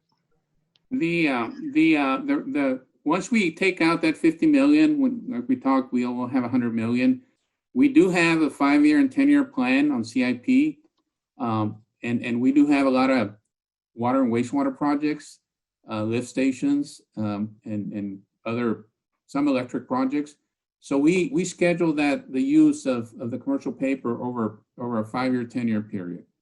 The current forecast puts us as using up maybe 60 million in 4 years, 4 or 5 years. So it's something we're going to monitor and just keep reporting and continue taking advantage of the interest-only financing, short-term financing tool. We have an annual budget for CIP that we do put together that's approved by our board, where we kind of blend in the different funding sources, whether it's current revenue, whether it's impact fees, grants, or commercial paper debt. So yes, we do have a plan for how to use looking forward, the freed up monies. So I'm sorry, Johnny, do you have any other questions?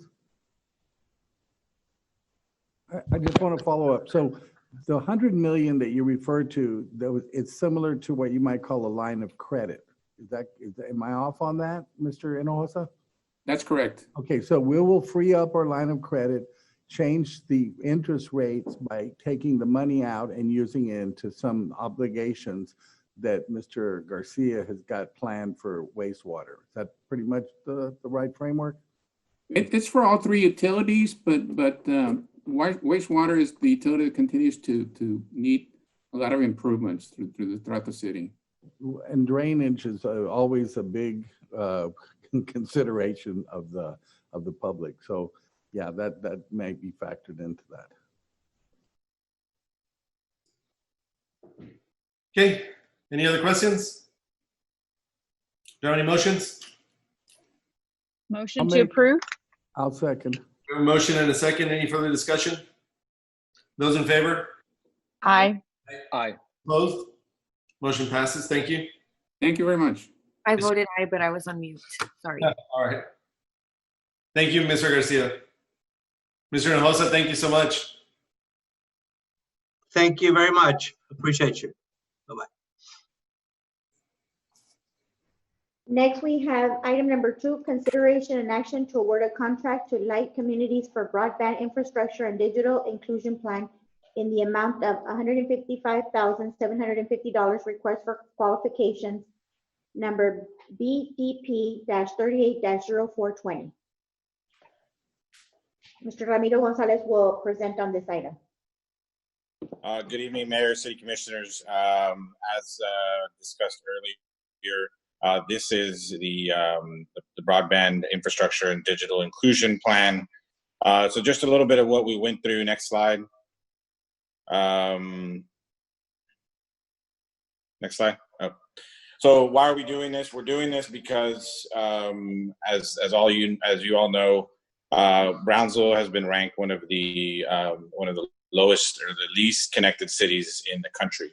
And so we really, this plan would really give us an opportunity to understand what it is that the problems are, what it is that gave us that ranking, and then how do we come up with a solution that works for everybody. Next slide. So the next slide is basically just kind of a snapshot of the rankings from the American Community Survey. Next slide. And so our timeline, we were, once again, it was a really aggressive timeline, but we went to a 30-day RFQ. We met in the first week of June as a committee. The committee reviewed, submitted their scores. We interviewed the finalists June 15th. We negotiated a contract last week, and we're bringing it before you today. Next slide.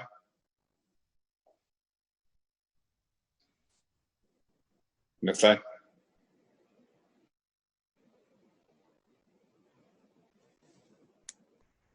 Next slide.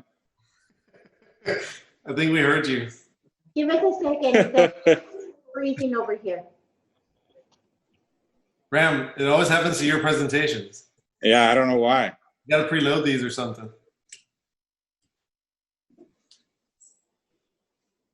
So basically, the next slide is, earlier this year, what we did is the mayor made it a priority at his State of the City, and then we brought together the stakeholders in the community. All 7 entities are participating, and they are financial partners. So it's $21,000 each, and so that gives us about $168,000 budget.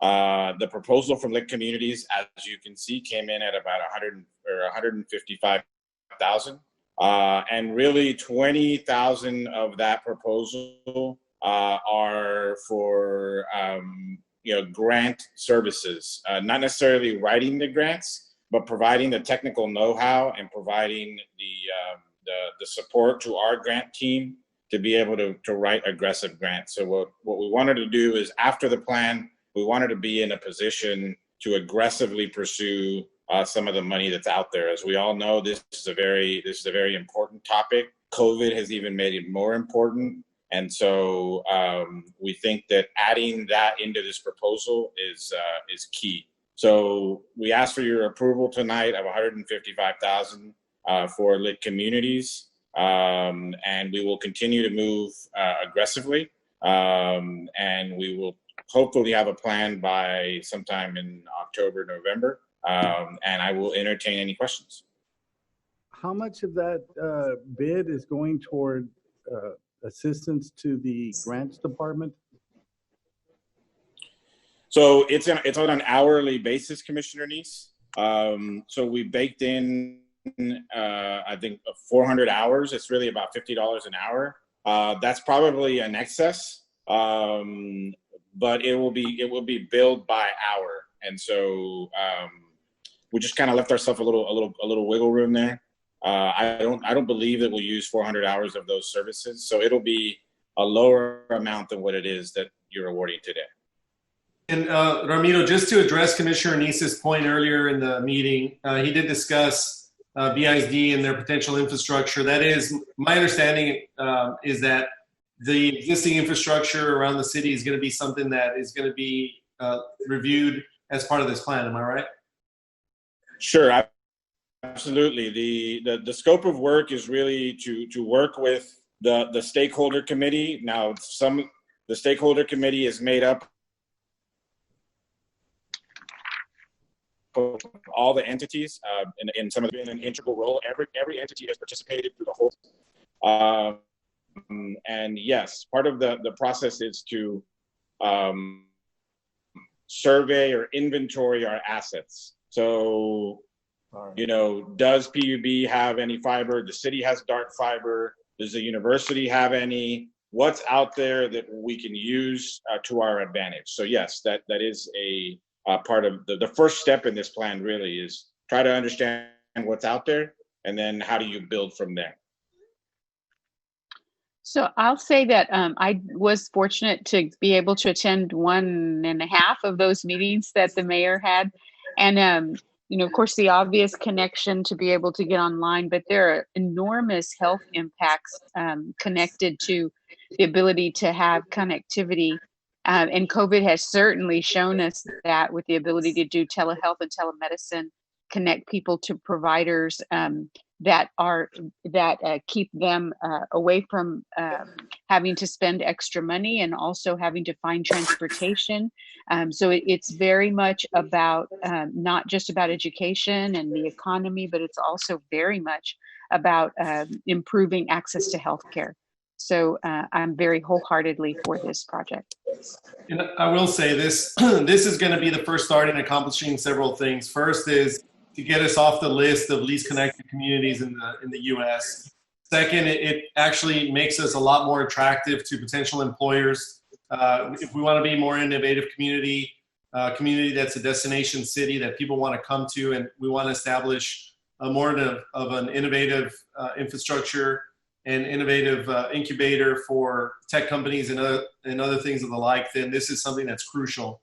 In economic development, you hear companies asking about connectivity, what kind of broadband you have, what kind of fiber you have. So this is going to be something that puts us up even with other communities across the state, surely. So it makes us more attractive. And then last, certainly it bridges a lot of the educational gap. And like Dr. Gowan said, this is something that's very attractive for the healthcare industry as well, as far as data and other things like that. So it's super important. And I think the best part about this was the collaboration with all the other entities that got on board with this. So it's a citywide initiative, and it's a great example of getting us all together to address a very, very big issue for all of us. So thanks, Ramiro, for spearhead that and helping get a lot of this done. I agree, and I don't think anyone can argue with any of y'all's statements. However, this is just another consulting contract, and we have spent so much money on these consulting contracts that we might consider using them to educate our own staff so that we don't have to go out for every time there's a different project involved, so that they can know how to do these things themselves through educating them. Because we already know that in the past, our departments, some of them weren't even certified to do the jobs they were required to do. And we're spending a lot of money on consultants rather than educating our own staff, which is a better investment in the infrastructure of our staff and our city. So that's the only point I'm making. It's not anything against the objectives, which are all noble objectives, but at some point, we need to start looking and investing into our own staff. Increasing our staff is another consideration as well. So I just want to put that out there.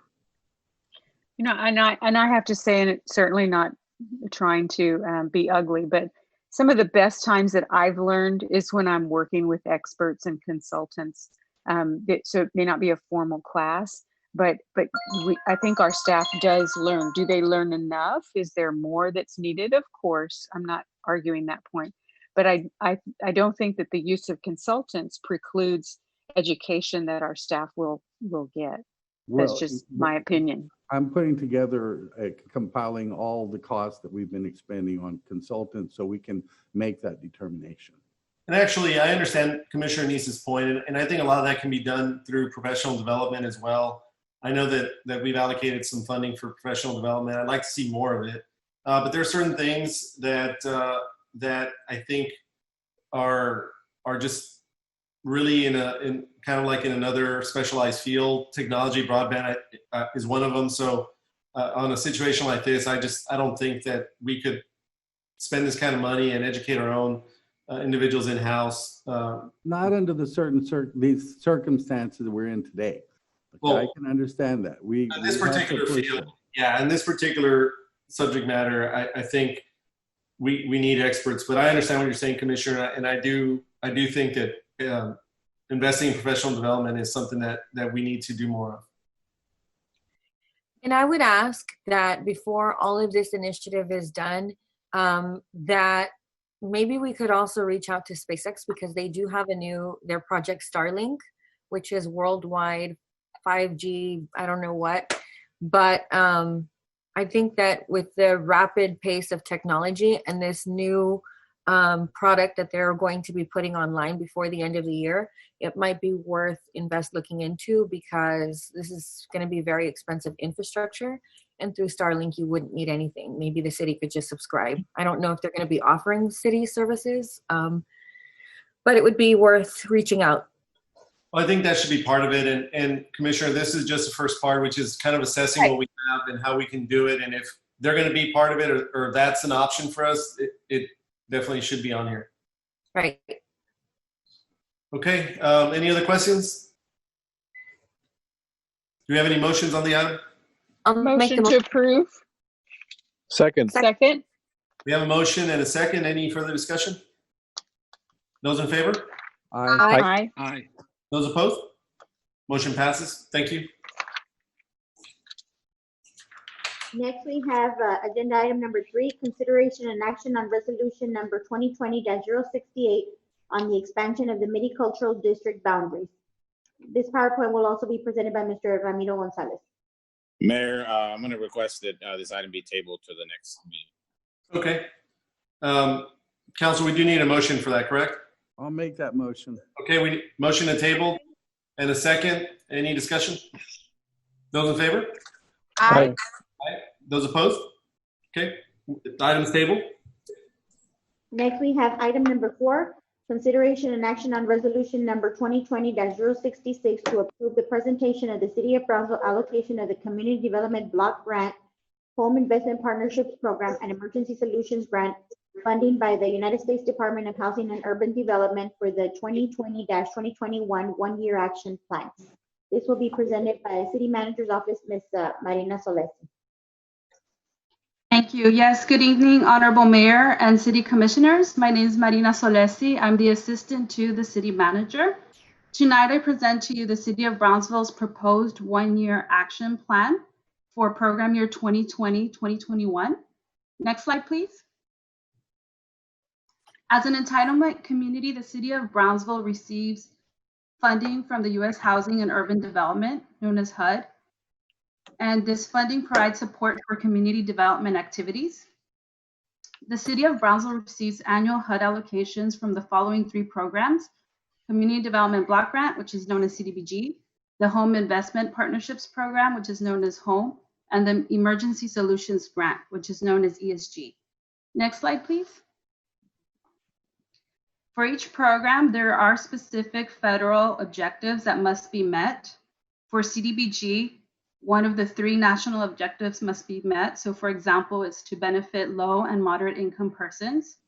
For home, there are several objectives that are outlined in the slide. One example is to provide decent, affordable housing to lower income households. And for the Emergency Solutions Grant, it consists of several components. Some examples include street outreach and emergency shelter. Next slide, please. So on this slide, you see the following is the funding cycle for our 1-year action plan for the regular allocation process. So we kickstart the process in November and last fall with the Community Development Summit, where we do outreach with our organizations and we bring guest speakers and so forth and just provide outreach with the event. And then from there, we go into the application process, and then it goes through the comment period and public hearings. And tonight, what we're doing is the recommended for approval by City Commission, so that then we can submit the plan to HUD for their approval, and they have 45 days to review and approve. And we wouldn't receive agreements on their end or funding until the fall, mid to late fall. Next slide, please.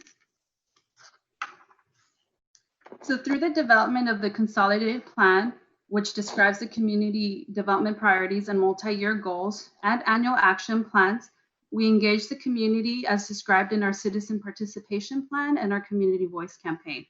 The city kicks off its annual community voice campaign in November, and it goes through March. The campaign ensures that residents of Brownsville are actively engaged in making the recommendations for community improvements and priorities. Assessments were conducted at homeless shelters, city commission meetings, community events, resident meetings, and in other areas. The results that identify the priorities are taken into consideration during the application review process. Next slide, please. This slide, you'll see the top survey results for the 2020 year.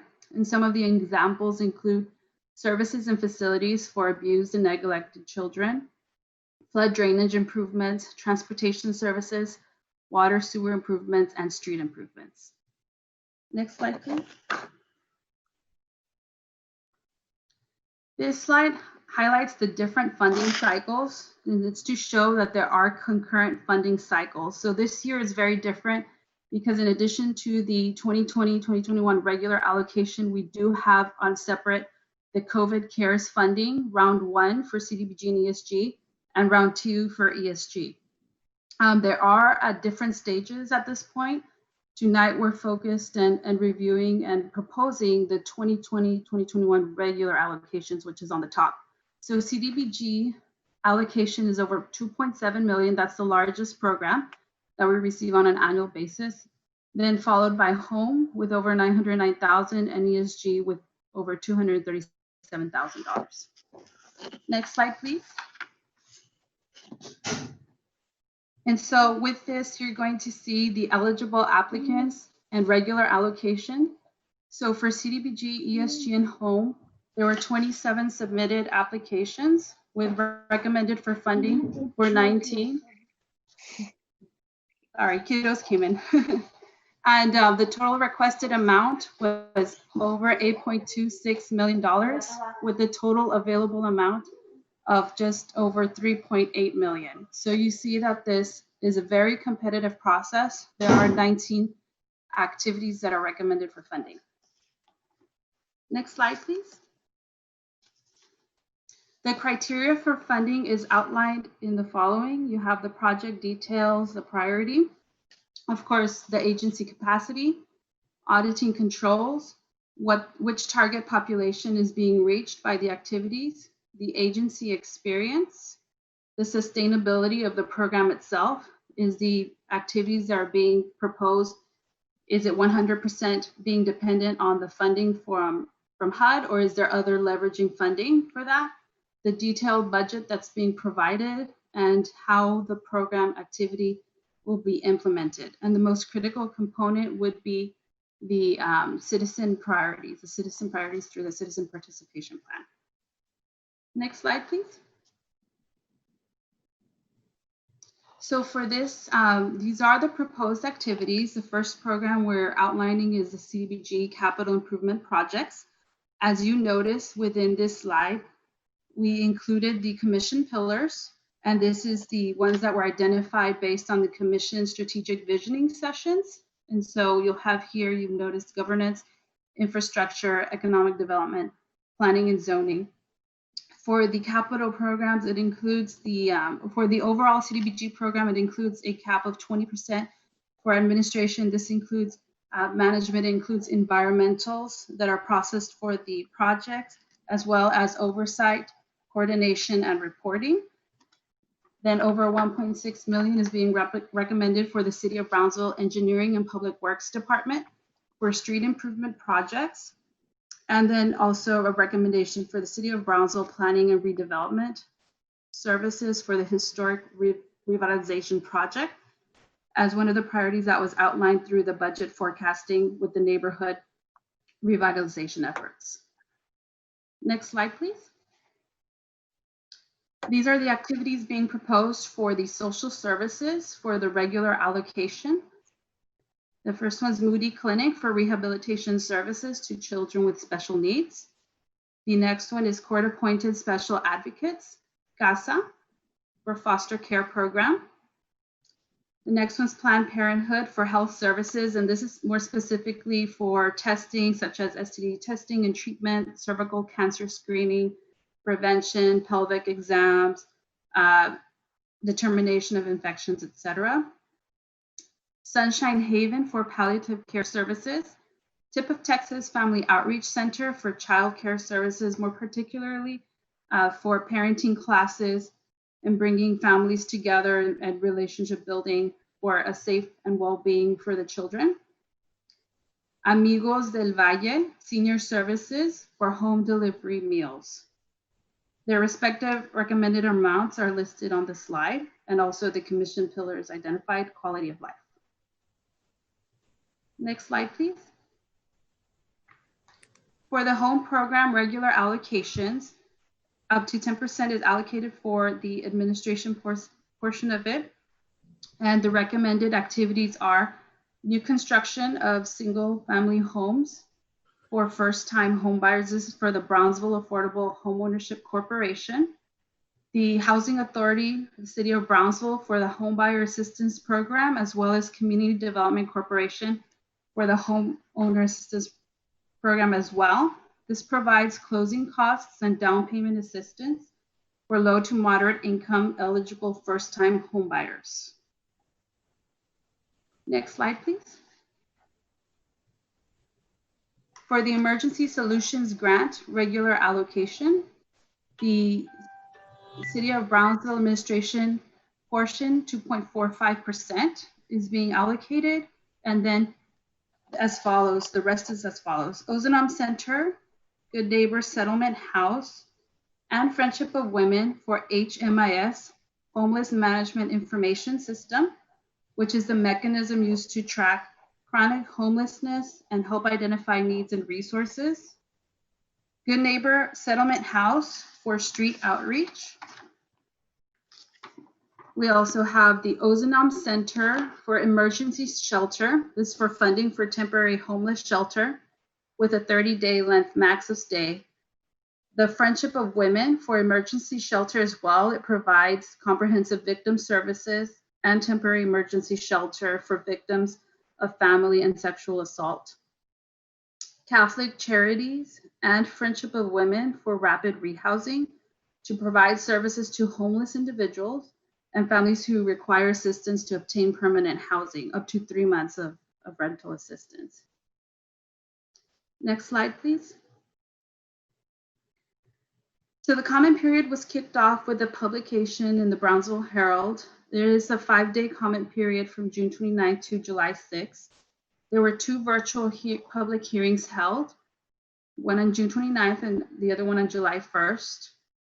Upon approval by City Commission of the 1-year action plan, we will be submitting this to HUD by or before August 15, and we should be receiving HUD approval in the fall of 2020. And this concludes the presentation. Please let me know if you have any questions. I would like to state prior to any vote that there was previously an issue about whether I had a conflict of interest since I'm the chairman of the Ozanam Center. Now, my understanding, according to the legal department, is that I have no pecuniary interest, and I was on the Ozanam prior to becoming a city commissioner. So I'm not required to abstain, and I'm in support of the whole motion, but especially in support of the Ozanam's small portion there, period. That's correct. Thanks, Commissioner. Thanks, Council. Do we have any questions? I'll move that to approve. We have a motion to approve and a second. Any further discussion? Those in favor? Aye. Aye. Aye. Those opposed? Motion passes. Thank you, Marina, for all your work. Thank you, Mayor. Thank you, Commissioners. Next, we have action item number 5, consideration and action to approve an interlocal cooperative agreement between the Cameron County Regional Mobility Authority and the City of Brownsville for the Dana Road project in the amount of $300,000 for the preliminary engineering from Capital Improvement Program Fund. This will be introduced by Multimodal Transportation Mobility. Mr. Joel Garza. Yes, thank you. Mayor, City Commissioners, we have before you an item, interlocal agreement between the City of Brownsville and the Cameron County Regional Mobility Authority to start doing the preliminary engineering for Dana Road. It will be from FM 802 to FM 3248 or Dr. Hugh Emerson. It is 50% of it is within outside the city limits, and so it is a great partnership between both the City of Brownsville, the Cameron County and Cameron County Regional Mobility Authority, and staff asked for approval. This is really exciting. I'll move to make the motion to approve. Second. A motion and a second. Any further discussion? Those in favor? Aye. Aye. Aye. Opposed? Motion passes. Thank you. Thank you. Next, we have action item number 6, consideration and action to award a work order number 3 to Robert J. Ruiz Architect in the amount of $99,975 for design services at 1312 and 1355 East Adams, available through the Public Education and Government Fund, Fund number 45-9110-848-487, PEG-CAP-CND Building Construction. This will be by City Manager's Office. Mr. Bernal.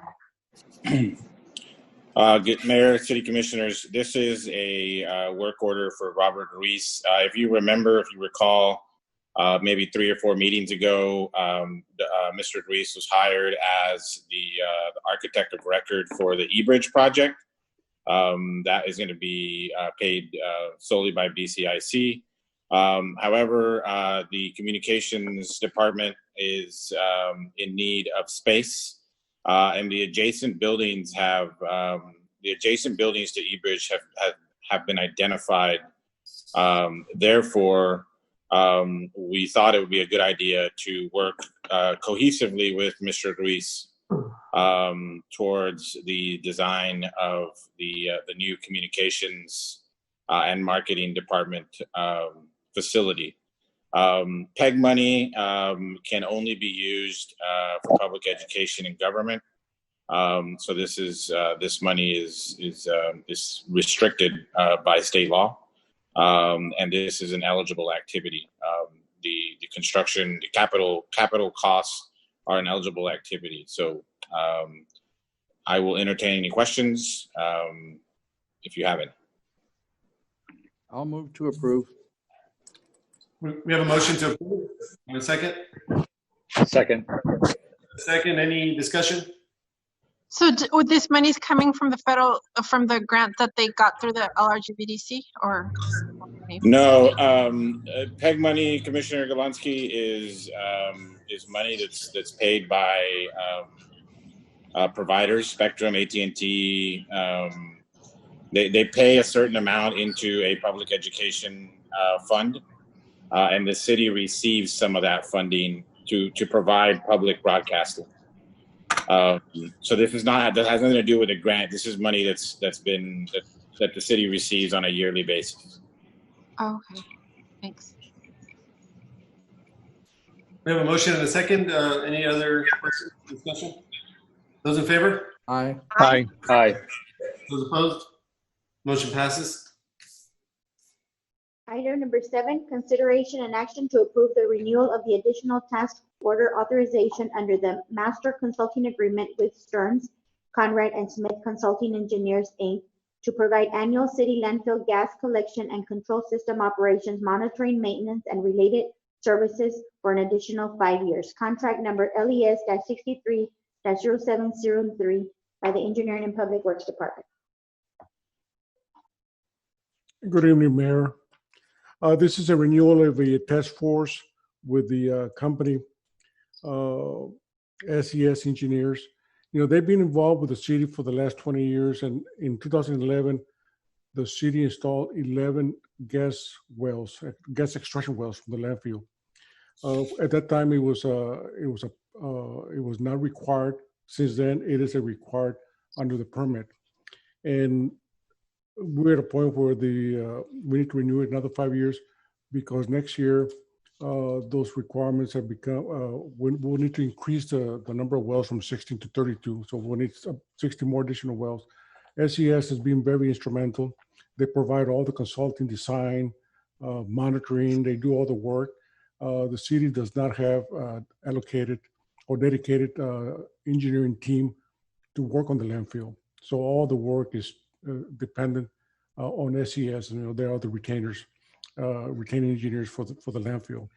And so this allows them to do all the work, design, monitoring, and etc.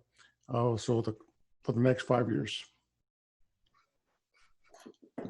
Do you have any questions? Any motions? Motion to approve. We have a motion to approve. Do I have a second? Second. Motion and a second. Any discussion? Those in favor? Aye. Aye. Aye. Those opposed? Motion passes.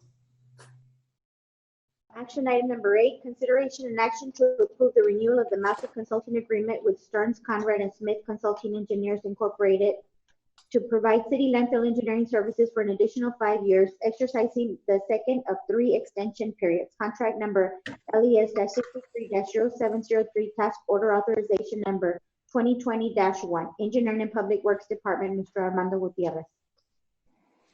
Again, this is the same company, SES Engineers. Now, this particular item is the master contract. And as I mentioned earlier, we depend on SES to do all the work for us. Under the master contract, they do things like help us with the daily cover, help us with the daily operations. They do provide training of the operators. And some of the tests that we're looking forward in this coming 5 years is additional reporting mechanisms that the state requires. They'll be doing a tipping fee study and financial analysis. This is something that I really need to look at very closely. I think that our fees definitely need some adjustments. They'll be providing the alternative daily cover. This is another area where I need to really pay very close attention. Soil uses up a lot of the landfill space, and every day at the end of the day, you have to apply at least 6 inches of soil to close the cell, and then the next day we come and put more garbage on top of it. By using alternative covers, maybe we can reduce the amount of soils, which will mean it will also save us on daily cover material. So there's so many things that we could use SES, and I'm excited because I'm going to start working with them a lot closer. In these past few months, it's been a little hard to work. Things have changed, but this is something that I really look forward to getting more involved in working with them. Any questions? Any motions on the item? I'll move to approve the renewal of the contract. We have a motion to approve. Do I have a second? Second. A motion and a second. Any further discussion? Those in favor? Aye. Aye. Those opposed? Motion passes. Thank you. Thank you. Next, we have item number 9, consideration and appointment of Chair of Tax Increment Reinvestment Zone number 3 by the Planning and Redevelopment Department.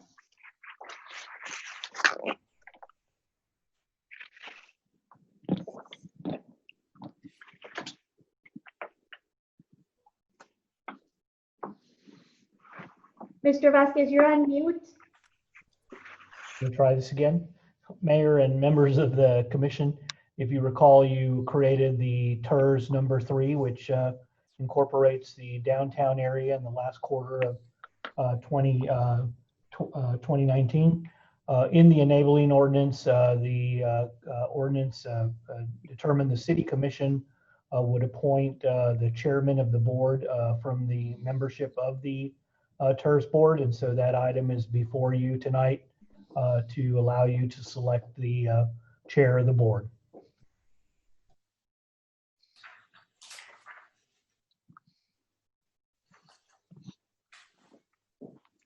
Do we have the roster, Ms. Vasquez?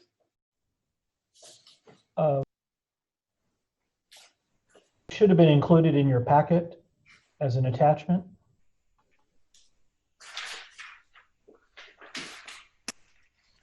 Could someone read them? Because I don't have my packet as I'm traveling. I'm going to ask if the city secretary. We didn't receive an attachment, Mr. Vasquez.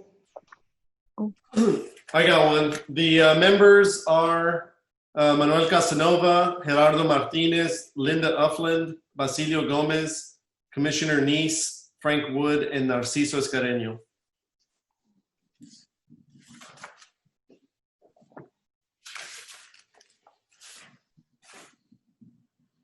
Anybody have any nominations?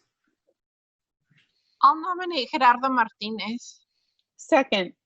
We have a motion to nominate Gerardo Martinez in a second. Any further discussion? Those in favor?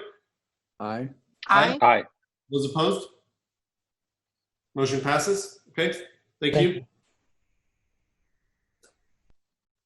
Agenda item number 10, consideration and action to approve the city manager to authorize purchases above the formal solicitation threshold in response to COVID-19. Good evening, Honorable Mayor and City Commissioners. In response to the COVID-19 pandemic, we are seeking continuing approval for the city manager to authorize purchase above the formal solicitation threshold. On March 24th and May 26th, City approved city manager's authority to purchase above the formal threshold the combined amount of $500,000. Since then, due to COVID testing, we have slightly exceeded that amount, and we're seeking increase to his authorization limit. These costs are eligible to be reimbursed under the CARES funding. Because of the increase in the frequency, increase in the testing, we are requesting that the consideration be increased. Instead of $250,000, I would request the consideration be increased because of the amount of tests that are going to be made. I would recommend the increase be additional $500,000, and I anticipate that may get us a month and a half, maybe 2 months worth of testing and similar items. I thought we had approved something similar to this already. We did. You did, but it was up to $250,000. Okay. I think it's like an extension more or less, but okay. Until we're out of this thing, we might want to just consider a time frame and an amount so that he doesn't have to be coming back, except maybe every 2 months or something like that, and just kind of make it a little easier. We know that they're properly spending it because a lot of it's going to the testing, right, Lupe? That is correct. If you have a suggestion, I mean, we can do it this way this time, but if you have a suggestion to just kind of expedite this for the city manager, then it might work out a little better. Lupe, can you repeat the amount that you recommended? My audio had a break. I recommended an additional $500,000. In about a month, slightly over a month, we hit the $250,000. that's with the one testing site. Since we're going to have multiple testing sites, I anticipate that is going to go, we're going to blow through the 250,000 quite more faster. So we've increased the testing. The first 3 or 4 months, we spent almost 500,000, right? But we have increased our cost dramatically because we increased testing, which is, I believe, a good thing. So you're trying to increase the amount to anticipate the next 2 months of expenditures. Is that where we're going with that? That's exactly where I'm going at. That this is So just an estimate. I'll be happy to make a motion for that amount for the next 2 months. I'll second it. Second. And a second. Any further discussion? I just want to make clear, so we're going to go up to $1 million now of spending then for the testing, correct? That is correct. Well, it's a combination. It could be a combination of testing and PPE supplies. There might be some vendors that, due to limitations of supplies, we need to act on procurement of those PPE supplies, but it's mainly for the testing. That is. So this morning in the hospital call, of which Dr. Gowan was there was some discussion about refocusing the resources from so much on testing to actual care and some other cost issues that are coming into play. So we already kind of have a good idea that this thing's out of control, but they need to refocus possibly some of the resources. So I just want to throw that out there. Dr. Gowan, maybe I'm wrong about this, but you can, I add on to what I'm saying, but I do recall them saying, one of the ladies, the English accent lady, saying that, we may have to not worry about so much as testing as treating symptoms because more and more people are getting sick. So really what she was, yes, you did hear that correctly, but what she meant was within the context is that when testing is not available and there's so many people waiting to be tested, that we may get to the point of just treating everyone as if positive. But she did not mean to say that we should stop testing or that we had reached that point now. But she's kind of thinking, she's kind of predicting about the future depending on what happens. Reassigning the resources to treating the actual sick people rather than trying to find out if they're sick. But I have nothing against testing, believe me. So sure. Yes. It's a catch-22 because if you don't test, I mean, certainly she's a world expert and I would never contradict her, but it's also a catch-22 because if you don't test, then you won't have the numbers to prove to the government that you need the reimbursement and so on and so forth. So that makes sense. You know what I mean? Honorable Mayor, Commissioners, I want to add that the current 110 rate also gets the indigent person I'm going to call it a visit, a telehealth consult, and prescription. So although we're looking at the 110 as a test, it also is bundled as a whole service. That is a very valuable aspect. It's a deal. Yeah, it's a deal. Now for the patient, I mean, for us rather. But the other thing is that I worked really hard to try and get the testing costs down in terms of the cost for the actual test, which is $70. And I totally could not do it. There's no labs that are gonna like sell us a big batch at a cheaper price because we're buying in bulk or something like that. So that is the lowest that we can go. That is a very reasonable rate, to be honest, for those that can afford it. But the ones that can't afford it are also taken care of. So there is a balance, and I think Art's numbers today with the new locations show dramatic improvement over those that are choosing to pay for their own tests. Oh, yeah. Okay, we had a motion and a second already. Any other discussion? I'm gonna I'm in support of spending the money for the testing and for the PPE because it is necessary and given the circumstances. But I also think if we don't see an improvement, say within the next week or two, in the number of infection rates and in the hospitalization rates, I think we need to seriously consider taking like the maximum step of maybe going back to sheltering at home, because we can't go at the rate that we're going right now. And I know that it's in everyone's mind, but we need to probably send out that message loud and clear to the public that we need to see a drastic change soon, because we can't sustain it. Thanks, Commissioner. And I agree. Yeah, that makes a lot of sense. So, okay, any other discussion?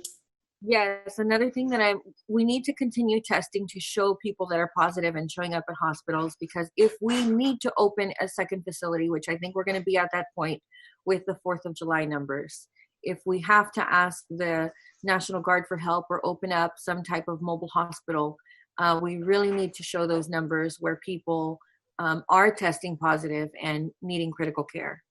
Those discussions were had this morning as well, if I'm not mistaken, Dr. Gowan, about how the hospitals, only certain sections are filled to capacity. They have other sections that can be converted, just so the people out there know that there are plans laid out to expand, for example, COVID ICU versus ICU. And there are also other people coming into town that are going to need to be accommodated, not only healthcare workers that are working in those hospitals, but in their housing. And so I want to reach out to the public, like the hotel sector, to contact our city administration to start working on this housing that's going to hopefully will not be required, but will be probably be required. So just to answer your question, Commissioner Tetreault, there are other plans in place at the hospitals, both of them, to expand what they need to. Right now, based on, yes, this ICU is overloaded, but we're now going to use this other part of the building to expand the ICU. So I just thought you might want to. That's true. And I was on a call on the 4th of July at night with County Judge, the CEOs, to discuss additional facilities through a request made to the state. It may not be in Brownsville, but it's going to be somewhere locally because it's desperately needed, and we're trending that way, no question. And okay. Jessica, we can't request the National Guard. Only the governor can. So right. I think all of us would have already requested it if it were. No, I reached out to the officials, our state rep and congressman. Mm-hmm. Okay, those in favor? Aye. Aye. Aye. Aye. Those opposed? Motion passes. Thank you. Thank you. Next, we have item number 11, consideration and action regarding the sale of real property located at the North Brownsville Industrial Park by the Greater Brownsville Incentives Corporation pursuant to section 501.0738 of the Texas Local Government Code.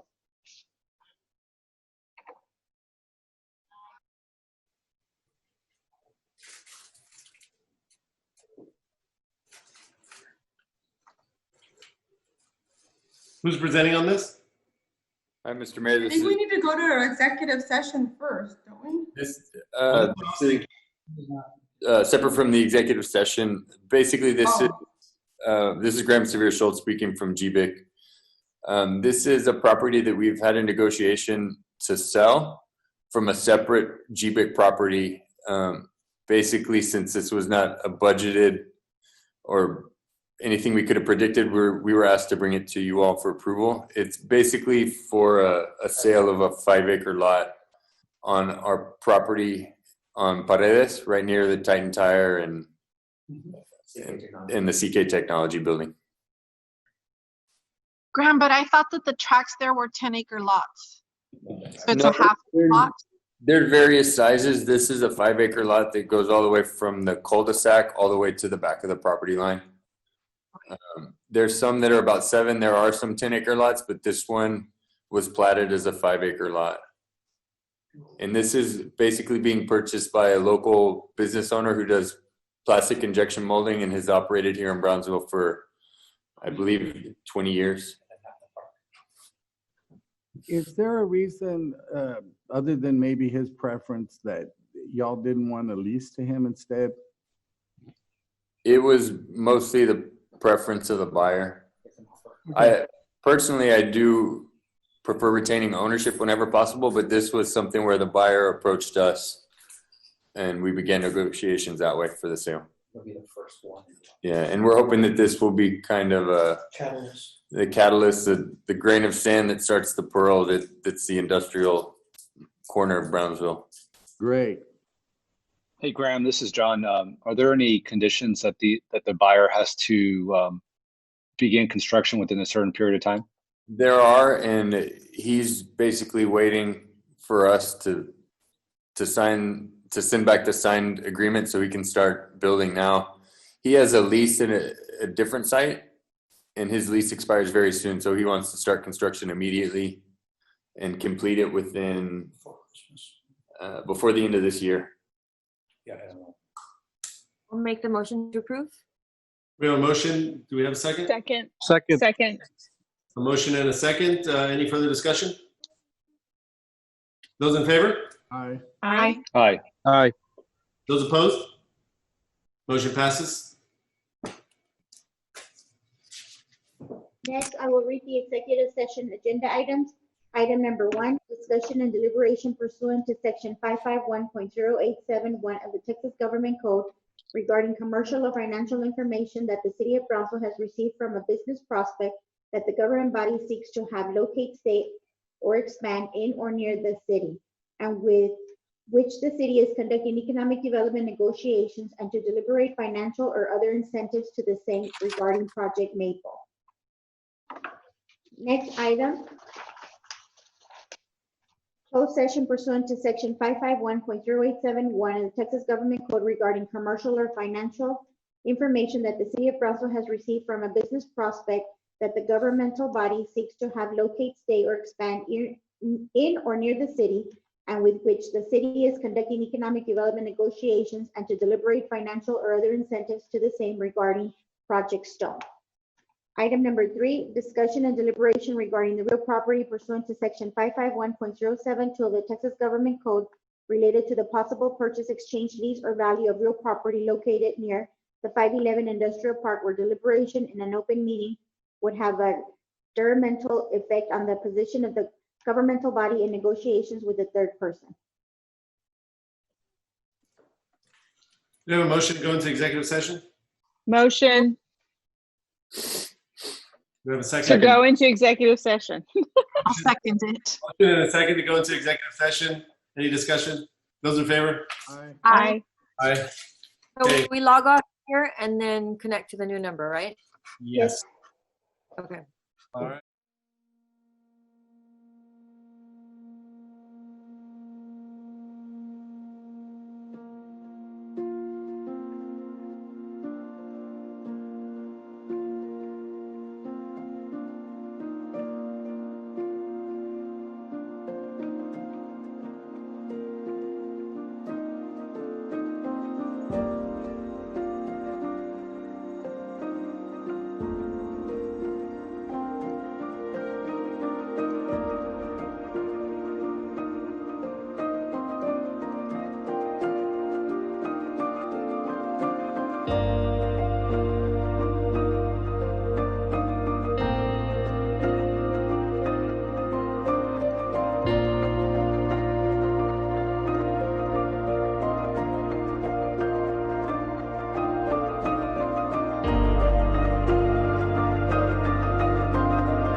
Commissioner Gowan, I see you. Commissioner Galansky, Commissioner Tetro,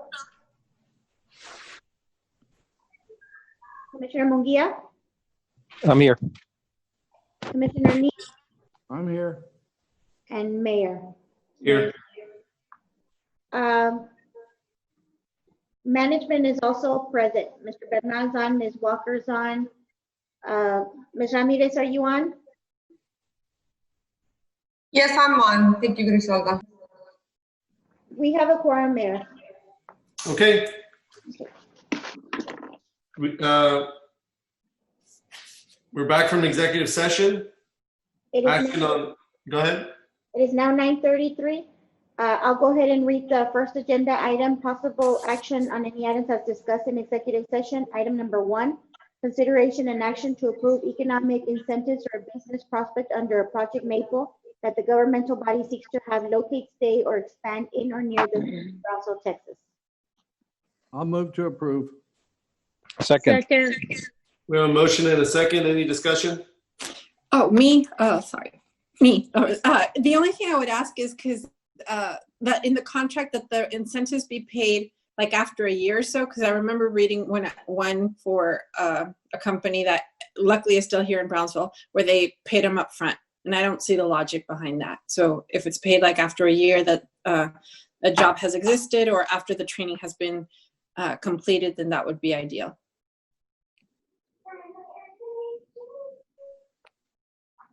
Ms. Ramirez, do you have any input on that? I would say that it's performance-based. So I think what they would have to do normally is they do an audit after a year. If the job, so they have to certify that that job has existed after a year. But I don't know how GBIG I don't know if they're on the line and normally how they audit and review performance. Hello, I hope they're on the line to respond because they're the ones who do the incentive. Mr. Schultz, you're absolutely right. We do wait till the end of the year to do an audit and then we pay out. Basically, we make sure that they did meet the performance agreements by the amount. Either that or they ew and walk the other way. The pay, and then also we verify that they are Brownsville residents. Great, thank you. Okay, so we have a motion and a second. Any further discussion? Those in favor? Aye. Aye. Those opposed? Motion passes. Next, we have item number 2, consideration and action to approve economic incentives for a business prospect under Project Stone that the governmental body seeks to have locate, stay, or expand in or near the city of Brownsville, Texas. Move to approve. Or second. We have a motion and a second. Any further discussion? Those in favor? Aye. Aye. Aye. Those opposed? I'm gonna go vote nay. Okay, 1 nay. Motion passes. Ms. Rosas, please note Commissioner Galansky's name. Yes, sir. Thank you. Next agenda item is item number 3, consideration and action to approve the purchase of real property located near the 511 Industrial Park by the Greater Brownsville Incentives Corporation pursuant to section 501.073A of the Texas Local Government Code. I'll move to approve. We have a motion to approve and a second. Any further discussion? Those in favor? Aye. Aye. Aye. Those opposed? Me, I'll vote nay. 1 Sorry. opposed. Commissioner Galansky. Motion passes. Okay, thank you. I will entertain a motion to adjourn. I'll move to adjourn. We have a motion to adjourn and a second. Those in favor? Aye. Aye. Those opposed? All right, we stand adjourned. Thank you. Y'all have a good night. Hey, Elizabeth.